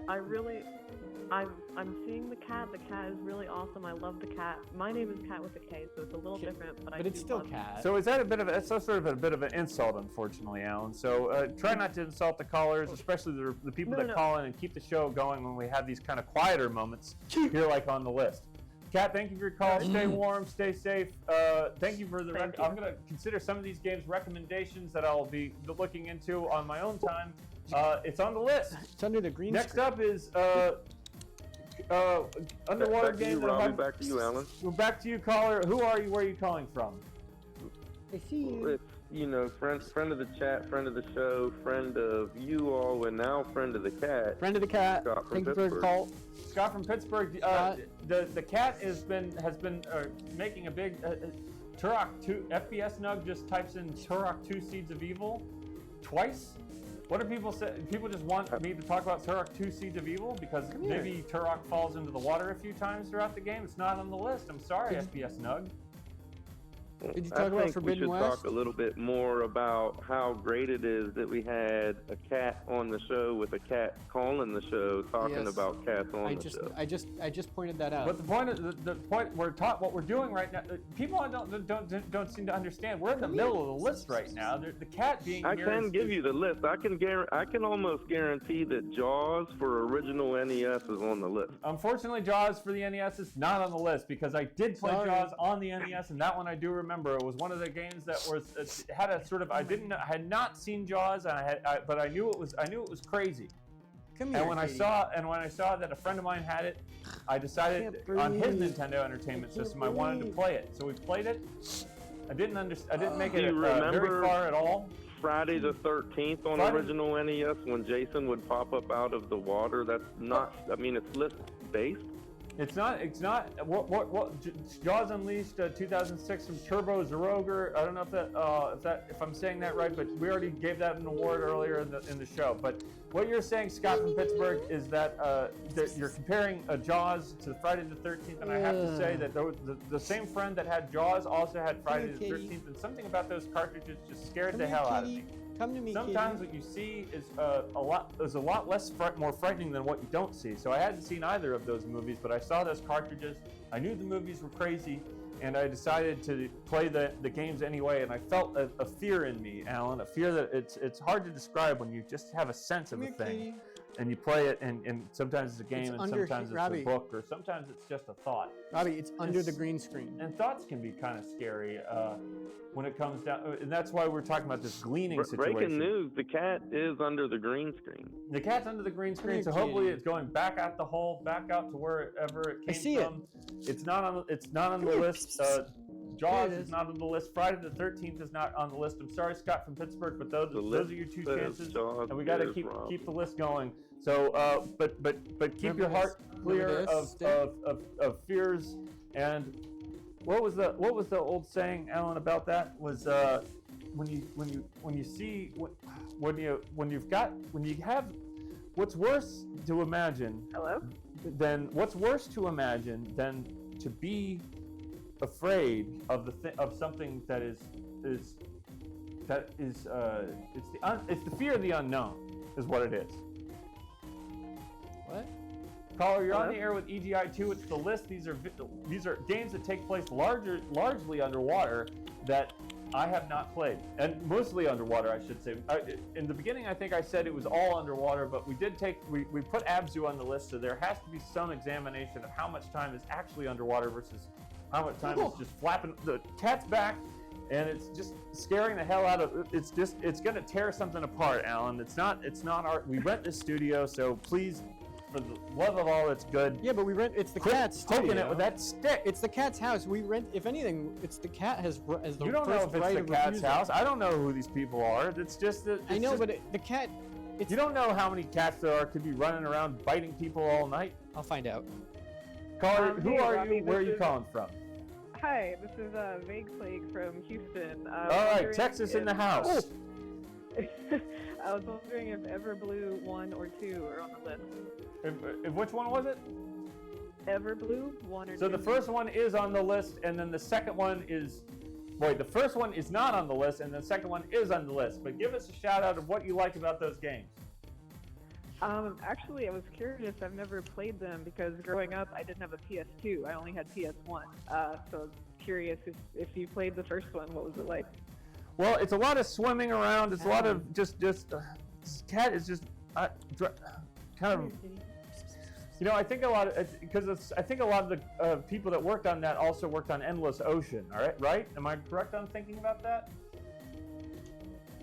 I do not know. Chad, if I'm right about this, if someone else is able to just, what are we talking about? Everblue? Everblue, which is not on the list, but Everblue 2, because I have not played it, is on the list. Is on the list. And Vague Plague, have you seen the? I'm worried that I know that the cat is in here somewhere. Back here, you see the curtain. Have you guys decided on a name for the cat, or would that get you too attached? There's the cat. I think that's a cat shape. Robbie, is that the cat? Looks like the cat to me, Allan. Looks like you found the cat. I can't tell. It's peeing out. But what I'm trying to remember is if the people that worked on also worked on the Endless Ocean series. Just trying to see if this is the cat. I think that is the cat. How does it move?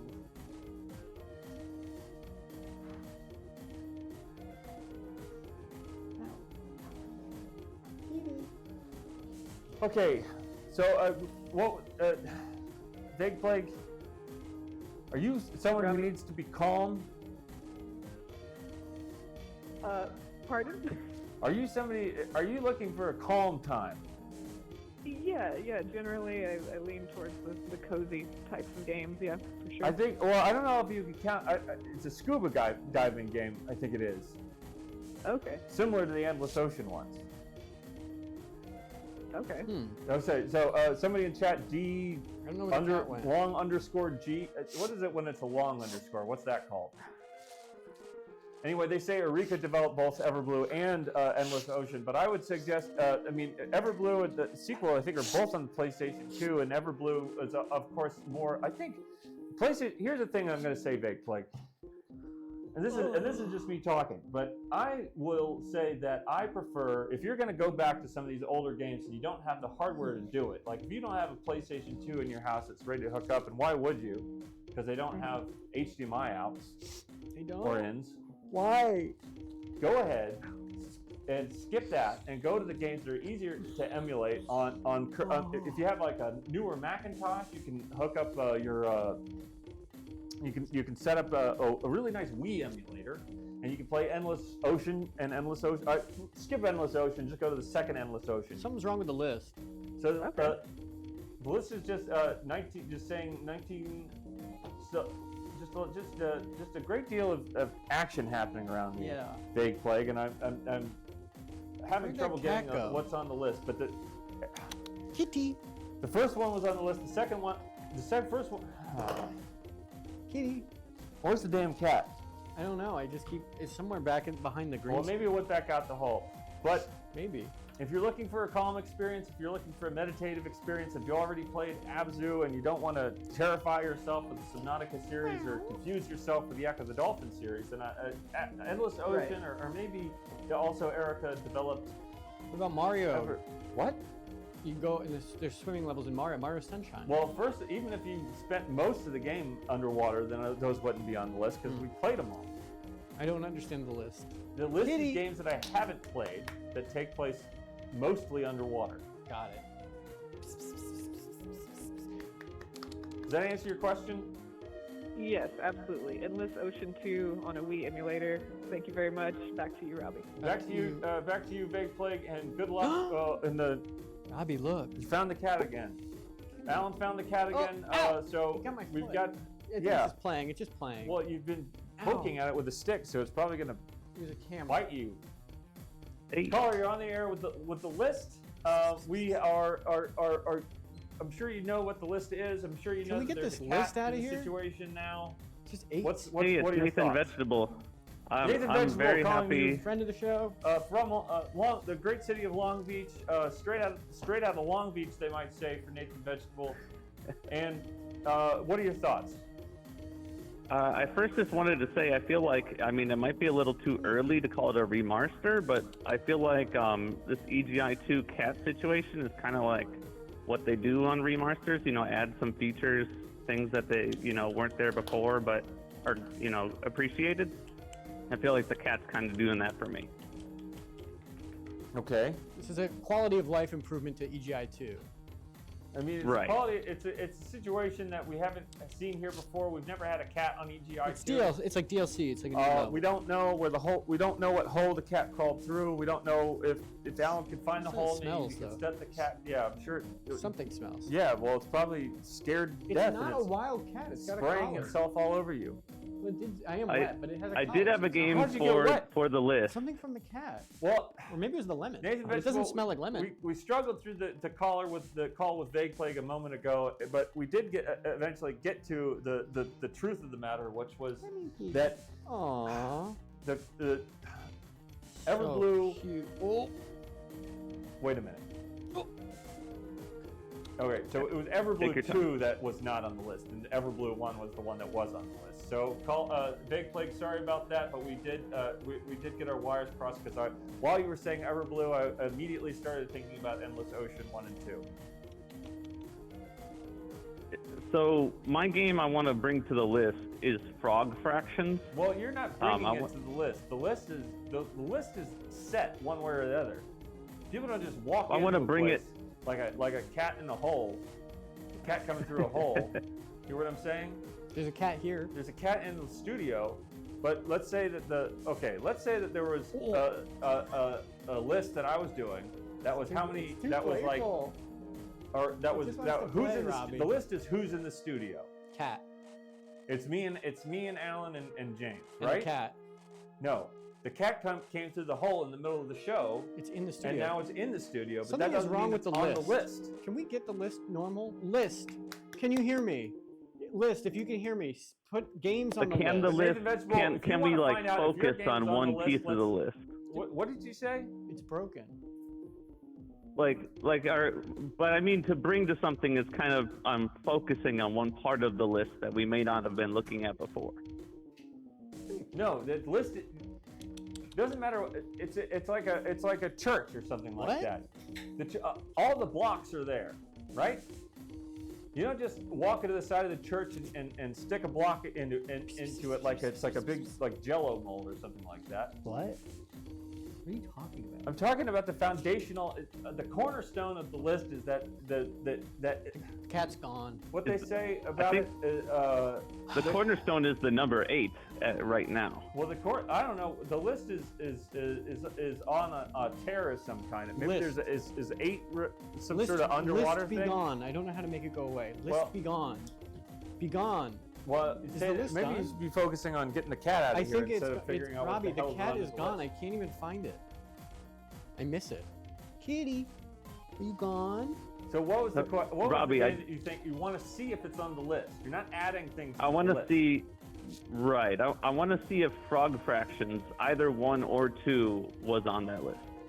So describe to me Frog Fractions. It's Frog Fractions.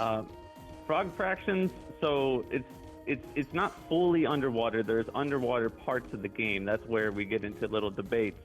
But it's a game where you learn fractions by you're a frog on a leaf, on a pedal. And there's these math equations Gotta be that come down. So how much time do you spend in the water? Well, that's kind of up to you. You could spend as much time as you want in the water. but I wouldn't say like the. I don't it's think not I a don't think greater. It's not a majority. I don't think it's on the list, Nathan. I gotta say, just the description that you're giving me right now is not filling me with confidence that this game is on the list. I can't see if that's a cat because the list is all 8s. Can you make the list? Can we? Is the list something that we could? Allan seems to be worried that we're missing something here. Oh no, I just want to see if there's a cat in my shot. I mean, the cat just might be on the number 8. This sounds like a game that I played as a youngster, which I think was called Number Muncher. But maybe because it also started a frog who was munching on fractions and dividends. I think the list is gone. It's kind of like that, except it takes a much more wilder turn. It's a play on games like that. I don't want to spoil anything further than that, but I would recommend you try it out either way. All right. Well, we've gotten a lot of good recommendations here because there's a lot more games than I realized took place at least partially underwater that I didn't know about it. But Frog Fractions is going on to look it up later. This is another list that I'm writing, which you don't. It made it on. It's on that list. What? Frog Fractions is on the secondary list. This is right. But we're not doing this list. We're doing my list. We're doing a list that, son, listen, I don't have time for this. You're just slapping me around, feels like. I'm confused by multiple lists. It's hard to follow. I've heard of around 5 lists. Okay, so Allan, there's a chatter who wants to know what Allan thinks about Turok 2 Seeds of Evil. I think it's great. Great. I think it's great. So we answered your questions. You can stop chatting about Turok 2 Seeds of Evil. It's not on the list because it doesn't take place enough time underwater, and if it did, I played the heck out of it, so it's not on the list. Robbie, what's the name of that game with the cat? They also want to know, there is Iron Lung that a lot of people are asking about. Iron Lung, describe to me Iron Lung. Talk about Stray. So I don't know anything about it except for that it is something that people want you to know. Okay, well, Iron Lung. If someone's saying Robbie's being a real nasty boy. I agree. I don't think I'm being nasty at all. I think I'm trying to hold this thing together. The list They're saying broken. it is in a submarine. I thought we had the list back. People are making it's back. Oh, the list is back. Okay, Iron Lung is back. Can someone tell me in the chat out there in the world what's Iron Lung? What are we talking about here? Oh, Iron Lung is the game where you're in a submarine and you're trying not to drown, and it's a scary game. Okay, so it's on the list. Iron Lung is on the list because I haven't played it. I have played a number of the Silent Hunter games, of course. Those are great submarine combat games that take place during some of the great submarine longboat. What do you call them? What are the U-boat raids of the World War II? And later games, I think, do also take advantage of fictional scenarios that might happen, were we to find ourselves in a nuclear situation. I do have something I have to ask you about this, Robbie. They're bringing up an important topic. Is that it's technically not water; it's blood. Well, then it's not on the list. Does that list. Still count? What the hell would you be doing in a big pool full of blood, Allan? Games are it's an ocean of blood. Well, it sounds either way. It sounds like a wonderful game that drives people crazy, that makes people say all sorts of nutty things to each other and live lives of blood does contain water and violence and out of the water, in the water. Doesn't matter where you are. If you're crazy and you're filled with violence, then just put yourself on a ship and let us sink it. I miss the cat. Robbie, do you remember when there was a cat on EGI? Do you remember in EGI 2 there was a cat? So we're shutting down the list. The list is just absolutely unbelievable. The amount of distractions. The amount of lists. What? The amount of lists is just a lot. It's a lot. And caller, who are you and where are you calling from? It's still me. It's still Nathan Vegetable. Friend of the show, Nathan Vegetable. Has been calling in for over a decade. With a heart full friend of of the gold. show. We've known him for a long time, and he's given us a lot to think about. So thank you for your call, Nathan Vegetable. We're shutting down the phone lines. We're wrapping up the show. Allan, do you have any final thoughts going out of the EGI 2 Stream 6? Yes, I do, Robbie. I will first and foremost say thank you to the cat that came in and touched me that was so sweet and so soft. I had this is probably the most fun I've had on an episode of EGI since EGI 2, since the start of EGI 2, and even probably ever in my life, including all of EGI 1. Simply because the cat was so soft and sweet and had the cutest little wet nose that I ever felt. And I do love the cat. I hope the cat is mine now, is my cat. Back to you, Robbie. Back to you, Allan. Should I finish up the story? No, not unless we get a hype train going. There's still a chance to get a hype train going. If we don't get it going right now, the story will be. I took I did take some notes on the story, so we do.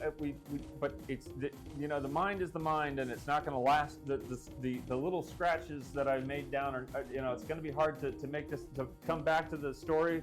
As needed, so if you want to hear the end of the story, this is a chance to hear the end of the story, or it'll be lost time. We might have a different story next week. Or we might have a different song. Who knows? Next week, we might not ever hear a story like that ever again. This is the kind of story that if we could get the conclusion to, could be optioned into a film or a whole universe of films, could be passed down from generation to generation. Okay, the hype train has started. There is a hype train going. Here it is. The hype train is going. So if you're just joining us here on EGI2, the hype train is started. So that means we do have to do Robbie's stories. Robbie's stories begins or restarts now. 4 more. And this, of course, we start with the family. The husband and the wife who went to see the medicine woman who didn't have the powers that she needed, so she took them to the magician who lives in the cave. And the cave was filled with heat and fire and all sorts of, and he was naked in there, and he believed that he would have, and they said to him, they gave him the problem.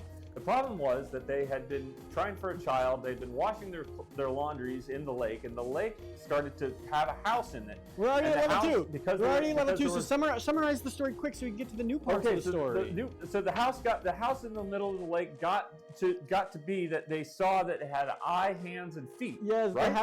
That house had eye.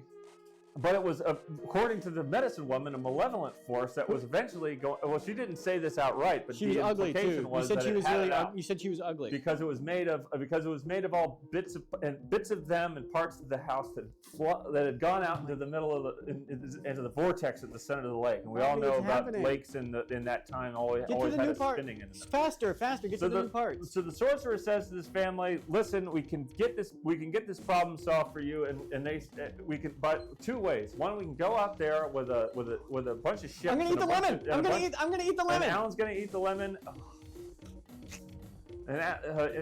So we're gonna go out there with a bunch of our sticks, and we're gonna kind of stab at the thing, and we're gonna pull it apart with our harpoons, and then once it's all out, we'll dump a big barrel of oil on it. I'm not gonna eat the peel. Of course, and it's the special oil, which is remember when I said earlier that the sorcerer had oil all over him on his naked body. Oh yeah, the guy was naked. And yes, completely shaved, covered in a special oil that he also had jars of that he was going to pour into the lake, into the house, on top of the house. Once they had pulled it apart, set it afire with the magical fire, and the being that was malevolent would be one more. But then, of course, the wife and the husband say that what they would like to see is that the house have the. If there was a way to deconstruct the situation so that the house became not an evil house that had it out for them, but was in fact the child for which they had tried so. They want the house to turn into a real child. They wanted the house to turn into a child. Great. So the sorcerer says, and he says this in the nicest way possible. It's going to be difficult, but you guys are going to have to go back to your house. You guys are going to have to go and do the thing that you were doing in your house, in the house in the middle of the lake. And here's the sheet that you're going to have to use. And they gave it. So the sorcerer pulled out and it's one of those things that he was like, this is used on. This was one of those. This was given to me by another sorcerer who had worked for the emperor of a civilization that has been completely wiped off the face of the earth. One of those old, one of those ones on Eurasian steppe that we don't learn about in world history class because it was the times back then were so wild and everyone was running around on horseback with lances and just plowing through each other like psychopaths. And the rivers were just bloody, Allan. It's so sour. I don't know. It just seems unnecessary. But you know, it's such a cynical thing that we asked. We asked at the end of the show what was otherwise, I think, a warm and very thoughtful program to ask for more. Whatever starts the hype train up, but. The sorcerer says that this is the sheet. The sorcerer said you had to have sex in the house with the eye. Yes. With a special sheet. Well, that child, the house would turn into your real child. Yes, but it would take. So they have sex inside their child. But it would take a fortnight, is what he said, and that's not the fortnight, of course, of that everybody else has been chatting about all evening. But in fact, you know, the amount of a stretch of time. Robbie, it's and not. Then, and right. if it comes to you, it's going to come to you from the little people. It's not ripe. Of course it's not ripe. You picked it off the tree. It's got to fall off a tree. It was hard too. It tastes so awful. And the fact was that the sheet had been used, sorcerer says, the sheet was used to wrap up to protect the children of the emperor before the emperor was, of course, overthrown in sort of one of those biblical types of situations. Robbie, I'm a lot allergic of backstabbing back then in the prehistory times. I'm allergic to fruit. So the kids, when I say the kids, I mean the husband and wife, because they were young. People had kids younger back then. They didn't wait until their 30s or 40s to have children. They went ahead as soon as their parts got ripe, then they started whacking away at it and just making other human beings. That was only one piece of the whole lemon. Hopefully, and they kept making them because a lot of these kids just wouldn't get past to the first couple of years. Do you guys see how juicy it is? So the 17 more seconds, and the story is going to end. 15 seconds. The story's going to end, and I'm not going to eat any more lemon. 10, 9. This is the end of the story. 8, 7, 6, 5, 4, 3, 2. Okay. That was the end of it. Wait. Hype train successful. That means. What does that mean? That means it's over. That That's means the it's over. end of So the story. You guys didn't give us enough money. You guys Is it earned money? it though. So the end of the story is this. Oh, you're gonna tell it anyways. Because I think that we've gotten to that point. I think I'm not gonna eat the lemon. We've made it happen. We've asked for something. We've done the cynical. We've used cynicism to further the cause. Is it money that makes the hype happen? The story goes because I haven't been paid. The couple brought the sheet back to their house. They put it on a boat, and they rowed out into the lake. Busted down the front door because one thing I haven't said about the living house in the middle of the lake is that it couldn't move. I mean, eventually it might have, but it didn't. So they went into the house. They found the bedroom, and they went at it. Rode back to their other house, the house on the land, and waited a fortnight. Woke up the next morning because the fortnight, of course, and then the little people of the forest. What do you mean? The little people, like the kind of the gremlin type folks that always kind of people. They live under trees. They've got grass heads. Don't call them. Just call them gremlins. No, they're the little. I shouldn't say. I said the little folk. Folks? No, not folk. Folk. Like FOK. Anyway, the little folk brought with them a bundle, and it was the most beautiful baby that you ever saw. A bundle of what? And that baby, it was the most beautiful baby that anyone had ever saw. I'm listening. And it had a little spot in the center of its head. And guess what the spot was? The little shape of a little tiny house. So we always knew what it was. And that baby went up to become to rule Britannia as King Arthur. Very interesting. So that was.